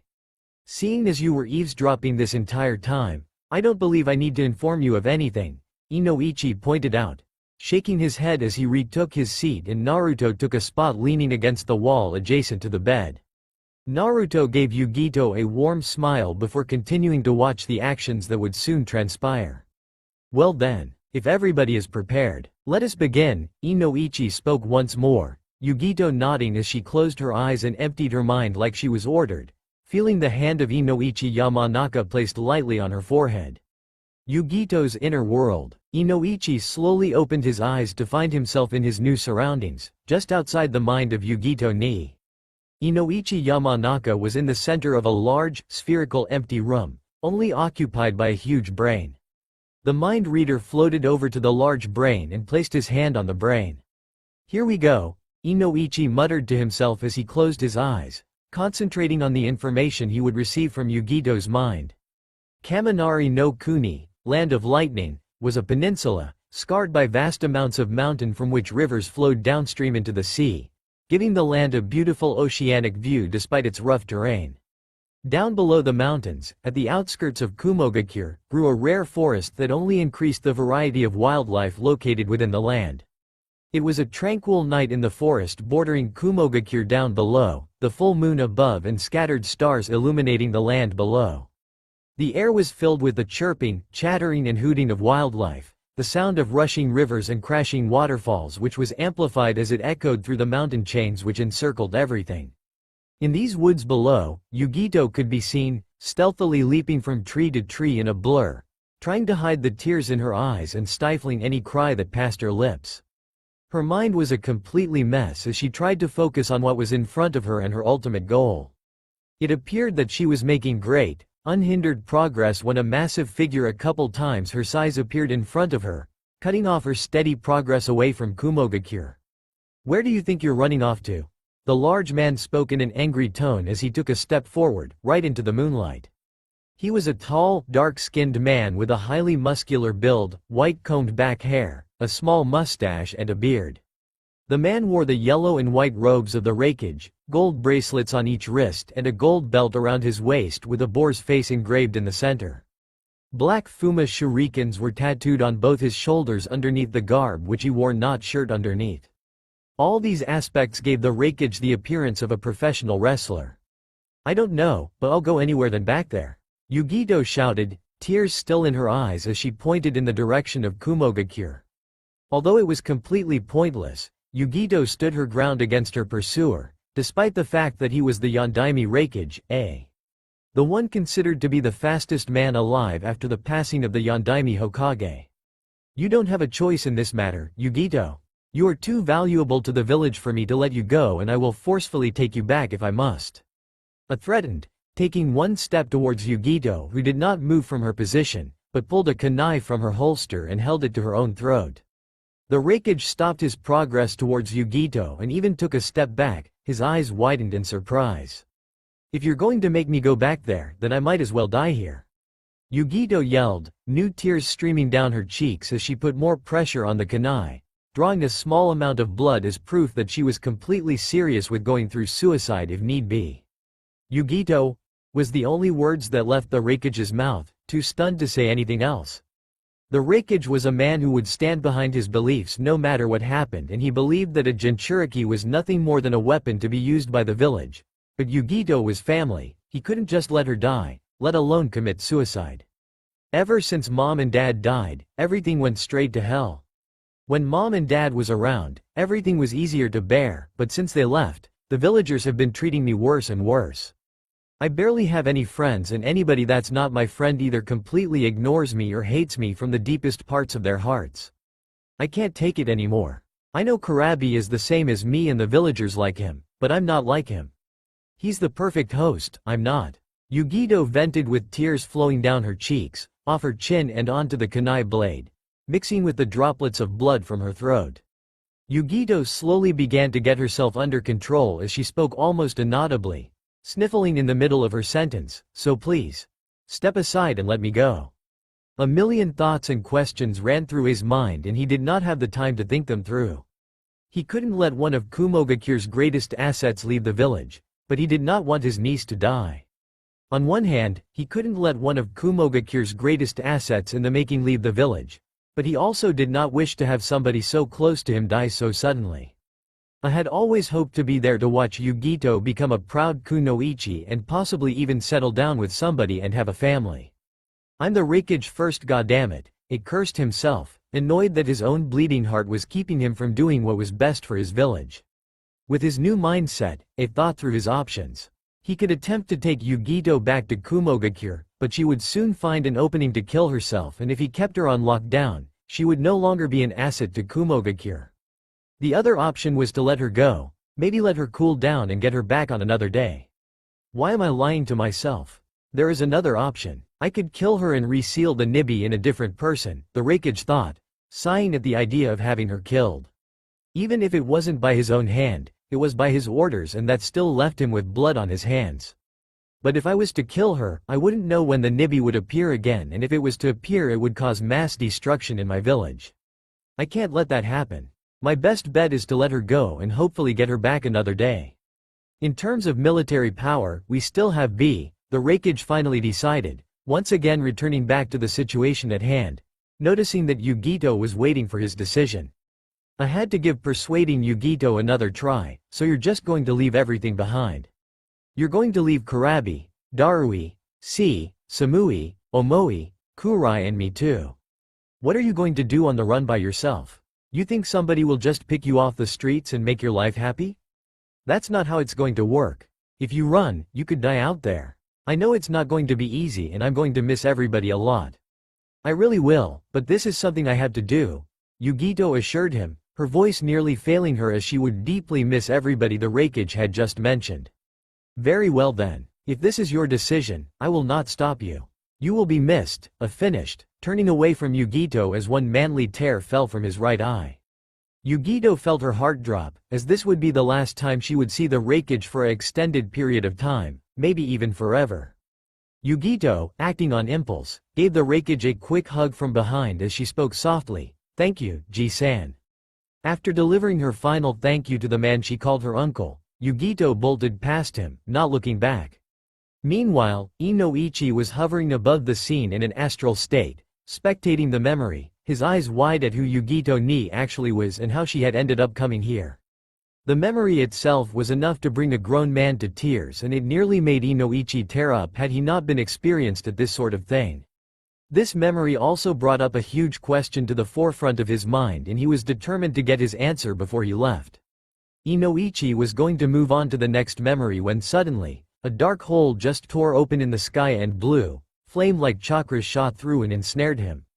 Inoichi futilely struggled against the vile chakra, but was unable to break away or stop his telepathic link with Yugito as he was pulled into the hole from which the chakra came. In a bright flash of light, Inoichi opened his eyes to find himself in front of a huge gate, face to face with a giant, two-tailed cat made up of black and blue flame-like chakra. It had one green eye and one yellow eye, and its teeth were bared angrily, showing off its razor-sharp canines. Inoichi nearly had a heart attack upon seeing the Bakaneko, and it took all his willpower not to pass out when it actually spoke. I shall warn you once and once only, human. If you dare return to the mind of my container, I will show you a hell that you could not imagine. I will burn your flesh, tear your body to pieces and crush it into fine powder. And since you are in the mind of my container, I will return you back into your original form and repeat the process over and over again. Watch yourself, human. The Nibi finished with a bestial roar that made Inoichi's heart want to explode. In an instant, Inoichi was thrown back into his own body and out of Yugito's mind. Naruto watched in silent boredom, having grown tired of seeing no movement for the past several minutes. It looked like both Inoichi and Yugito were both in some sort of deep trance, so when Inoichi suddenly screamed and fell back in the chair he was sitting in, Naruto was completely shocked and surprised. Naruto hurried over to Inoichi and helped him to his feet as Yugito began to regain her consciousness after being put in that trance, finding it odd that Naruto was helping Inoichi to his feet, feeling like she had missed something. "Are you okay, Yamanaka-san?" Naruto inquired, seeing that man was still trying to regain his breath as if he had been holding his breath underwater for an extended period of time. Inoichi took a couple deep breaths, calming his racing heart, shocked at what he had just discovered about this young girl. Not only was she the niece of the Raikage, but she was the Jinchuriki of the Nibi. "Yes, I'm fine. It's just that the technique that I used to interview Yugito-san takes a lot out of me," Inoichi lied, not telling that his technique involved reading the mind of his target. Yugito didn't see any issue with it, having missed Inoichi's scream just a moment ago, but Naruto was not fooled, his suspicions rising. "If the technique gets you tired, then why did you scream and fall out of the chair? There's something you're hiding," Naruto thought to himself, but put on an understanding expression to hide how suspicious he actually was. Naruto was extremely skilled when it came to hiding his real emotions, and it came in handy in situations like this one. "I have everything I need, and I'm pleased to inform that you passed with flying colors, Ni-san. Please come to the Hokage's office in 45 minutes where the final steps will be completed," Inoichi instructed as he said his goodbyes and exited Naruto's apartment in a silent hurry that also did not escape Naruto's attention, who narrowed his eyes, trying to understand what was going on. It took a moment before Naruto realized that Yugito was still in the room, removing the deducing look on his face and put a big ol' happy grin. "Great job, Yugito. All we have to do now is see Ji-chan and you can stay here. I can't wait." Although that was what Naruto verbally stated, in his mind he thought, "I don't know what he's hiding, but I'm going to find out." "Neither can I. Konoha is such a great place. I can't wait to be allowed to stay here," Yugito remarked, feeling a pang of guilt when a small thought of Kumogakure came back to her. Naruto was extremely happy for her and would have loved to stay and celebrate a little longer, but he needed to leave quickly. "It's been a while since we ate anything and I'm starving. I'll go grab some food to eat and I'll be right back as quick as a flash." Naruto rushed, waving a quick goodbye and darting out of the apartment before Yugito could argue that she wanted to come too. Yugito sighed at Naruto's rambunctious disposition and laid down on Naruto's bed, deciding to wait for her spontaneous friend. Naruto was hopping from rooftop to rooftop, building more and more speed as he rocketed towards the Hokage residence. Inoichi was just barely visible in the distance as he was also moving at high speed as if he had found some urgent information. That speed that Inoichi was moving at only heightened Naruto's interest as he continued his pursuit. Inoichi, in his single-minded thought of delivering his intel, Inoichi did not notice Naruto tailing him, which was a rookie mistake for someone of Inoichi's caliber. Naruto, using his heightened senses, watched as Inoichi entered the Hokage residence. Knowing that he would be discovered if he got too close, Naruto hid in a fast food restaurant just far away enough for him to be able to hear the goings within the Hokage's office. Naruto never paid attention to his heightened senses much, but at the moment, he was thankful that he was gifted with the perceptive senses. "Hokage-sama," Inoichi called loudly as he came bursting through the door without knocking as he normally would, immediately falling to one knee and bowing his head in a sign of respect. This sudden entrance piqued the elderly Hokage's interests at what Inoichi had to say that was so urgent. "What is it, Inoichi?" the Hokage inquired calmly, despite the fact that he was actually very curious rather than indifferent. Hiruzen was well aware that Inoichi had been interviewing Yugito, and since Yugito wasn't with him, the old Hokage was almost certain that Yugito was not an enemy spy. So the question was, what else could have come up? "I apologize for the disturbance, Hokage-sama, but there is something urgent you must know about the newcomer, Yugito ni," Inoichi began with an apology before continuing with the main point of his arrival, but was then stopped by the firm, raised hand of the elderly shinobi. "Before you continue, Inoichi, if it truly is as important as you are making it sound, please, make sure that there is nobody eavesdropping," the Hokage ordered of Inoichi politely as he dismissed his Enbu personal guard with a flick of the wrist. Inoichi nodded dutifully as he made one hand seal and closed his eyes, scanning the area around the office for anyone nearby while also checking for any hidden chakra signals or chakra signals that hinted the use of a jutsu. Inoichi, however, did not find such chakra signatures and gave a firm nod to the Hokage, showing that they were safe to speak without being overheard. The Sandaime Hokage understood the gesture before motioning for Inoichi to continue. Obeying the order, Inoichi spoke. "Yugito ni is not just any ordinary citizen from Kumogakure. In fact, she is the niece of the current Raikage." Inoichi paused as he gave the Hokage time to digest the information being fed to him while also regaining his own composure, feeling as if he nearly degraded himself into a gossiping schoolgirl rather than an intelligence shinobi. Meanwhile, the Hokage was in complete and absolute shock at hearing this. It was not rare for somebody to come to Konohagakure to settle down, but they were usually just another common person. So then, why in the world would the niece of the Yondaime Raikage come to Konohagakure if she was not a spy? Wanting to know more, the Raikage saved his question and gestured for Inoichi to proceed. "But that is not the most important piece of information that I have derived, Hokage-sama. Yugito ni is also the Jinchuriki of the Nibi," Inoichi exclaimed in a whisper, watching as the eyes of Hiruzen Sarutobi widened to lengths that they have never opened up to before. This was completely unexpected, and this only made Hiruzen more curious about how Yugito managed to get away. Was Kumogakure incompetent? "This surely won't sit well with the Raikage," the Hokage commented with an anxious feeling building within him. It was worse enough that Yugito ni was the niece of the current Raikage, but to also be a Jinchuriki made the situation that much more worse and complicated. The Hokage knew that the Raikage would not start a war with Konohagakure in order to obtain just one person, but they could send a couple shinobi in a rescue attempt or possibly demand back what was theirs first. The Hokage was not sure if Yugito was followed by Kumogakure shinobi, but depending on whether or not she was or wasn't would decide the amount of time before they would have to make a confrontation with the other hidden village. Hiruzen was then surprised to hear what Inoichi had to say in response to his comment. "That is what I would have believed as well, Hokage-sama, but while I was looking through her mind, I came across the memory of the night she left Kumogakure," Inoichi began, setting up the stage for the rest, taking a brief pause before continuing. "Like all Jinchuriki, she was treated horribly in her village to the point where she would rather commit suicide rather than return to her village. The night she left, the Raikage himself stopped her, but she demands that she was let go or she would kill herself right then and there." The Raikage looked conflicted but had a soft spot for his niece like we all would and allowed her to leave. "This concludes my report." The Hokage remained silent after Inoichi's report. Think over what he should do from this point on. Konohagakure now had 2 of the 9 Biju, but would the Raikage sit well knowing this? The relationships between Konoha and Kumo were strained as they were, and this could only degrade those ties even further.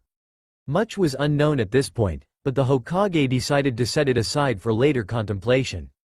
Although the situation is complicated, we will allow Yugito's citizenship and deal with Kumogakure when the day comes. I will take precautionary measures for the time being. Thank you for all your work, Inoichi, and I expect to see a full report of your findings hand-delivered to me soon. Also, all that has been learned about Yugito ni as of today is to be labeled an S-rank secret and not be shared with anyone unless given my direct approval. Are we understood? Hiruzen finished the night's discussion as Inoichi nodded in the affirmative, understanding the importance of the intelligence as he was dismissed by the Hokage, leaving the clipboard with Yugito's basic information written on the elderly man's desk just before exiting the office. The simple-minded desire to blame somebody for something that happens is causing the loss of innocence in such pure children. If only people could look past the Kyuubi and see that Naruto is actually a good boy.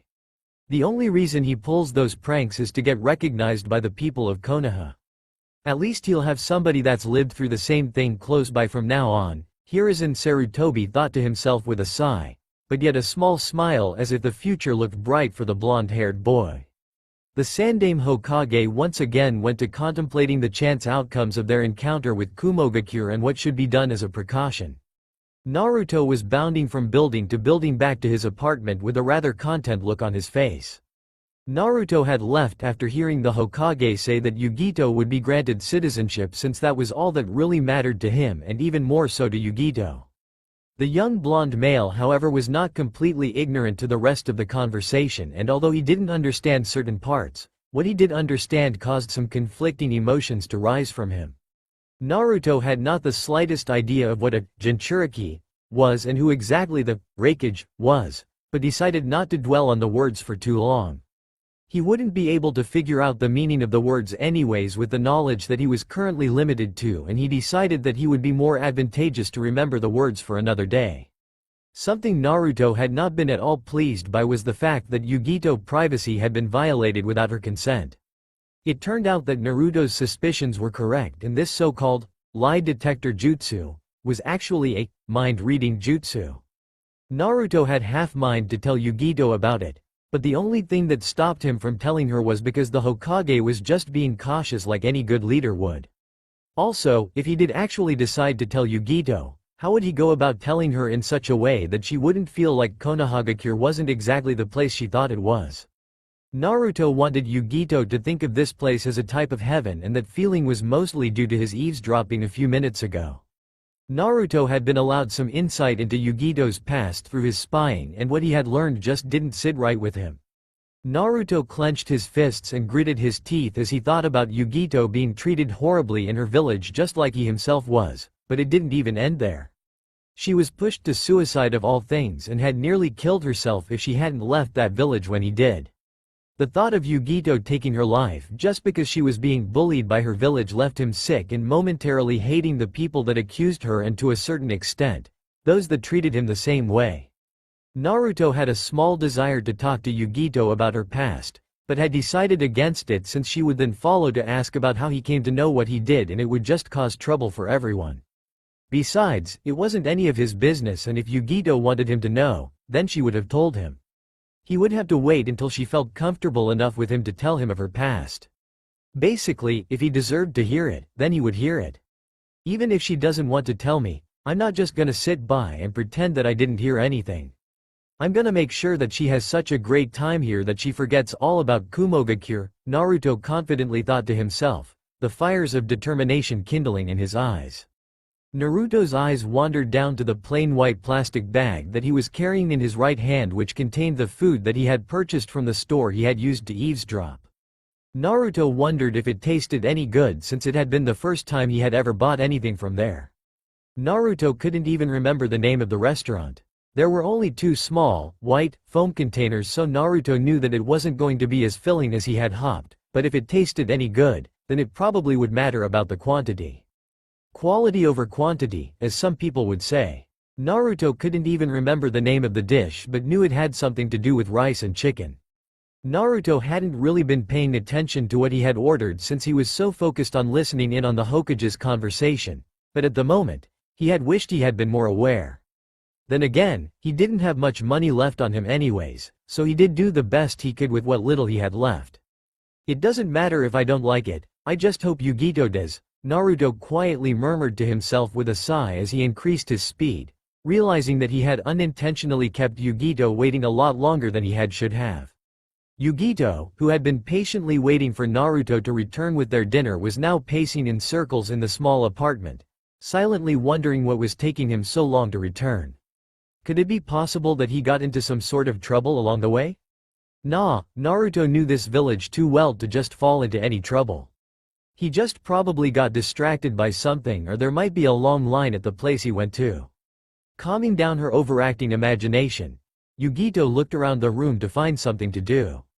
The apartment was rather scarce since Naruto didn't look like the type of person to spend much time indoors, but Yugito's eyes soon fell on the multiple shopping bags Naruto had put down off to the side when they had entered with Inoichi Yamanaka.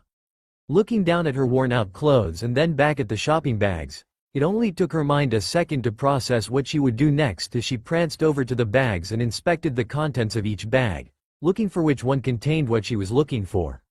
What Yugito was looking for exactly was the attire she had selected that she would be wearing pretty much daily upon becoming a kunoichi. Just like Naruto had his orange jumpsuit, she also needed her own style. Finding the bag she required to make her new shinobi attire possible, Yugito retreated into the bathroom to get training and see how it looked on her, although she had tried it on once before in the changing room.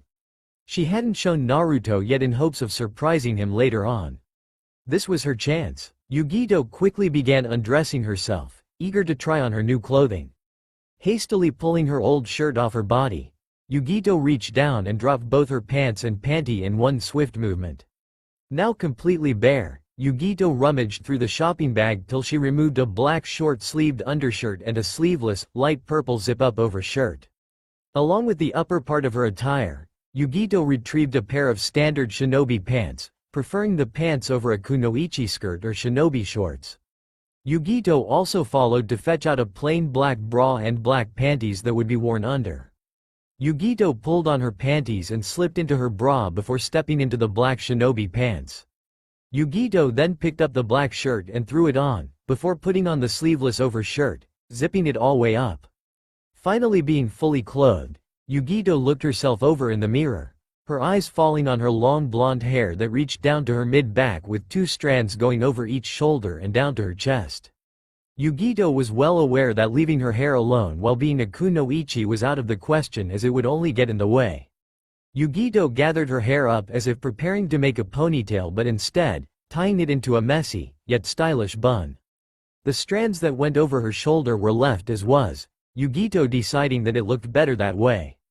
The blonde-haired teen looked herself over in the mirror, viewing herself from the front, her left side, her right side, and finally her back. If anything, Yugito felt that she liked her attire more now than when she had actually purchased it. Yugito offhandedly wondered what Naruto would think of her new appearance, but she wasn't given the chance to think about it as she heard the door of the apartment open and close with an audible bang. "Food's here, Yugito. Where'd you go?" Naruto called for her as he placed the plastic bag with their dinner on the small table that was encircled by only two chairs. "I'm right over here." Naruto heard Yugito's voice coming from the bathroom behind him, causing him to instantly freeze up. Hell, if he wanted a repeat of the bathroom incident. Seeing him go stiff, a confused look came upon Yugito's face. Naruto slowly turned his head, his shoulders tensing just in case. Not hearing a halting command, Naruto felt a little more comfortable and turned all the way around until Yugito came into view. Naruto's eyes widened at Yugito's appearance as a light blush stained his cheeks. Was this a girl really the same age as he was? She was something on an entirely different level of beauty compared to the other girls in his class. Naruto was completely breathtaken as he began stammering incoherent words of praise. "Why, you look wow," Naruto remarked, taking in her figure, which was akin to that of an hourglass, with an expression of awe. Yugito blushed at his expression, giggling a little as she held her hands behind her back, feeling a little bit shy. "So, what did you get us?" Yugito diverted Naruto's fixed attention as he snapped out of his stupor, looking at the plastic bag that he had left on the table. "It's not ramen, I'll tell you that," Naruto responded, realizing that Yugito had eaten pretty much nothing but ramen since it was his favorite thing to eat. He had hardly given it a thought of whether or not Ichiraku ramen had been to her liking. "That's new," Yugito replied, taking one of the seats around the small wooden table before pulling two foam containers out of the bag. As Naruto took the remaining seat, Yugito placed one of the packages on his side of the table. Opening up their dinner, they were immediately greeted by a warm, great-smelling aroma. The fragrance caused a deep rumbling noise to sound from both of the blondes' stomachs as they took the complimentary chopsticks and called out in unison, "Itadakimasu." Putting in the first chopstick full of the rice and chicken, Naruto realized that it tasted unexpectedly great, but was more worried if the food was to Yugito's liking. Naruto knew his answer when he saw Yugito's eyes glitter in childlike happiness and satisfaction as the speed in which she was eating instantly increased. Naruto smiled as he too began eating at an accelerated rate, not wanting to be left behind. The meal itself wasn't exceptionally filling as it was not in the same quantity as any of their previous meals, but it was enough to get them through the rest of the night till they went to sleep. Besides, they had eaten a big breakfast and a relatively large lunch. Naruto decided to clean up, which wasn't all too difficult as he discarded the foam boxes in the garbage bin. Yugito, meanwhile, looked outside and seemed to go through some small mental calculations. "Isn't it about time we met the Hokage?" Yugito inquired of Naruto, who also thought about it for a moment. It should have been about 45 minutes since Inoichi had left. Naruto had taken a little longer than suspected to return to the apartment, and they did take some time eating their dinner, so it should be time to leave. Although, even if it hasn't been 45 minutes, Naruto was sure the Hokage wouldn't mind if they arrived a little earlier than expected. "Yay, let's get going," Naruto answered with a nod, stepping out of his house after Yugito, closing the door behind him. With one more nod, they jumped to the nearest rooftop, and with Yugito right next to him, they sped away to the Hokage residence. Upon arriving at the Hokage's residence, Naruto and Yugito were immediately allowed up since they already had an appointment and the Hokage was free at the moment. Making their way up the stairs and through the hallways, they arrived to the Hokage's door fairly quickly. Naruto was reaching over for the knob at the door when he noticed that Yugito was lightly trembling. Naruto slowly moved his hand away from the knob and placed it on her shoulder, grabbing her attention. "Is something wrong?" Naruto asked curiously, not seeing what there was to be scared about, but determined to make her feel more comfortable before moving any further.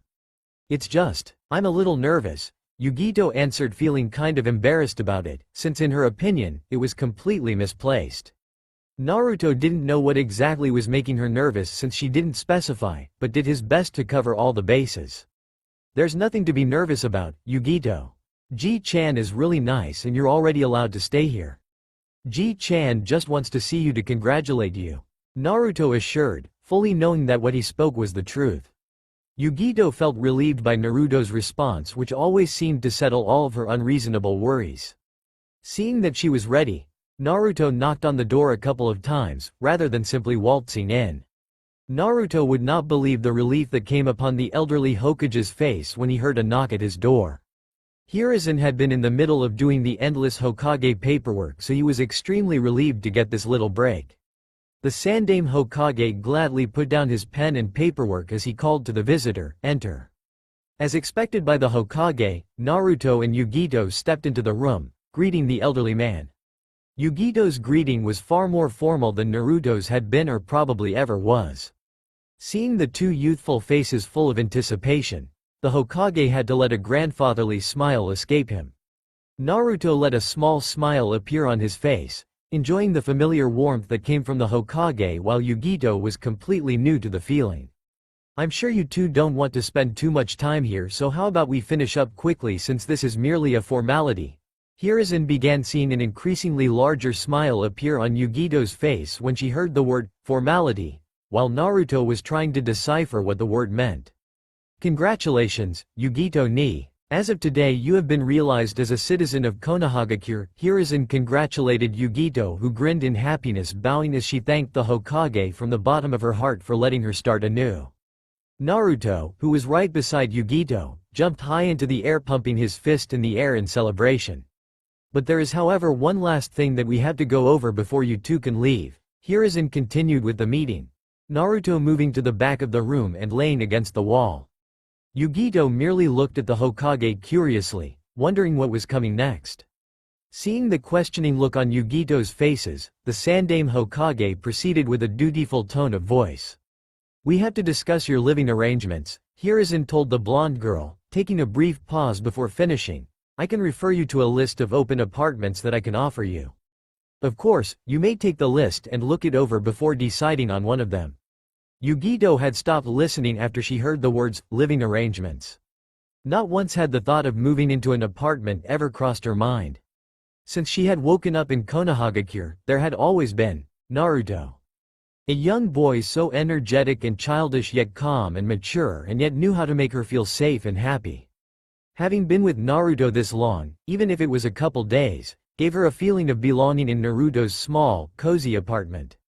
Yugito looked at the list of addresses on the Hokage's desk and back at Naruto who looking down and away. Yugito didn't want to be separated from Naruto since she felt so comfortable, but she didn't want to impose on his generosity. Yugito was extremely conflicted and had no idea what to do or say at the moment, and it showed on her face. Hiruzen's eyes narrowed as he began to take apart the situation in front of him. Naruto looked up, having avoided eye contact with Yugito, and was now looking at the unsure expression on her face. Despite not being very knowledgeable on the things that most people his age knew, Naruto was very good at deciphering the thoughts and emotions of other people in certain situations. This skill was obviously a lot more handy, but Naruto was not sure when he had even begun to develop this skill. He had gotten increasingly better at doing so with time, to the point where he did it without thinking. Deciding that it was time to act, Naruto pushed himself off the wall and put on a smirk as he interrupted, "That won't be necessary, Ji-chan, since Yugito's going to be staying with me." The Hokage raised an eyebrow at Naruto's interjection while Yugito blushed at how embarrassing Naruto's claim sounded. That is, Naruto paused, Yugito looking up and making eye contact with Naruto as he finished, "If she wants to stay." Yugito actually felt her heart flutter within her chest as she smiled at Naruto. "I'd like that very much," Yugito responded, Naruto giving a close-eyed grin as he placed both his hands on the back of his head, feeling rather relaxed at the moment. The Hokage eyed the two blondes with a smile that was hidden by his hands. The Hokage felt like he had watched Naruto mature right before his eyes. Yugito was something not completely unexpected but not at all unwanted. Hopefully she would continue to be a positive influence on him. Makes you wonder how much he'll change, Hiruzen mused to himself. The elderly man cleared his thought audibly, getting the attention of the two blondes. "Although I don't want to interrupt your celebration, there are two things that I must inform you of," the god of shinobi explained, Yugito nodding in understanding while Naruto lightly sighed at his moment dying as he went to lay on the wall again. "The first thing I need to talk to you about is extremely important since you came to this village alone.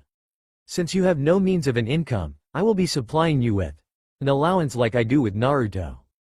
You will continue be given so weekly, and it will end once you become a shinobi and are paid through your missions," the elucidated.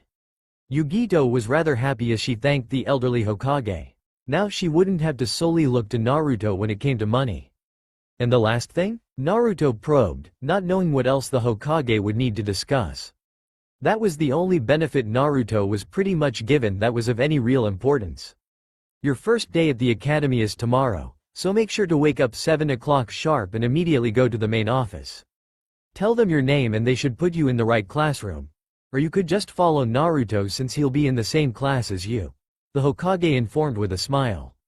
Naruto's eyes practically shined at the thought of him and Yugito being in the same class.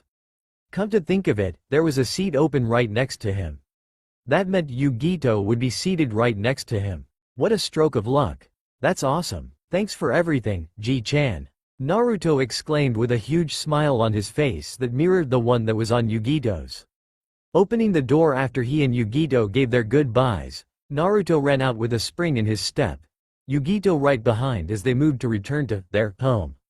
The young ones these days grow so fast. "Naruto, how much will you grow till the next time you visit me?" Hiruzen pondered with a chuckle as he rotated his chair to look out at the starry night sky outside. Taking his pipe from within his desk, Hiruzen took a short break as he overlooked his village. That's all for now. If you enjoy this video, then please like, share and do comments.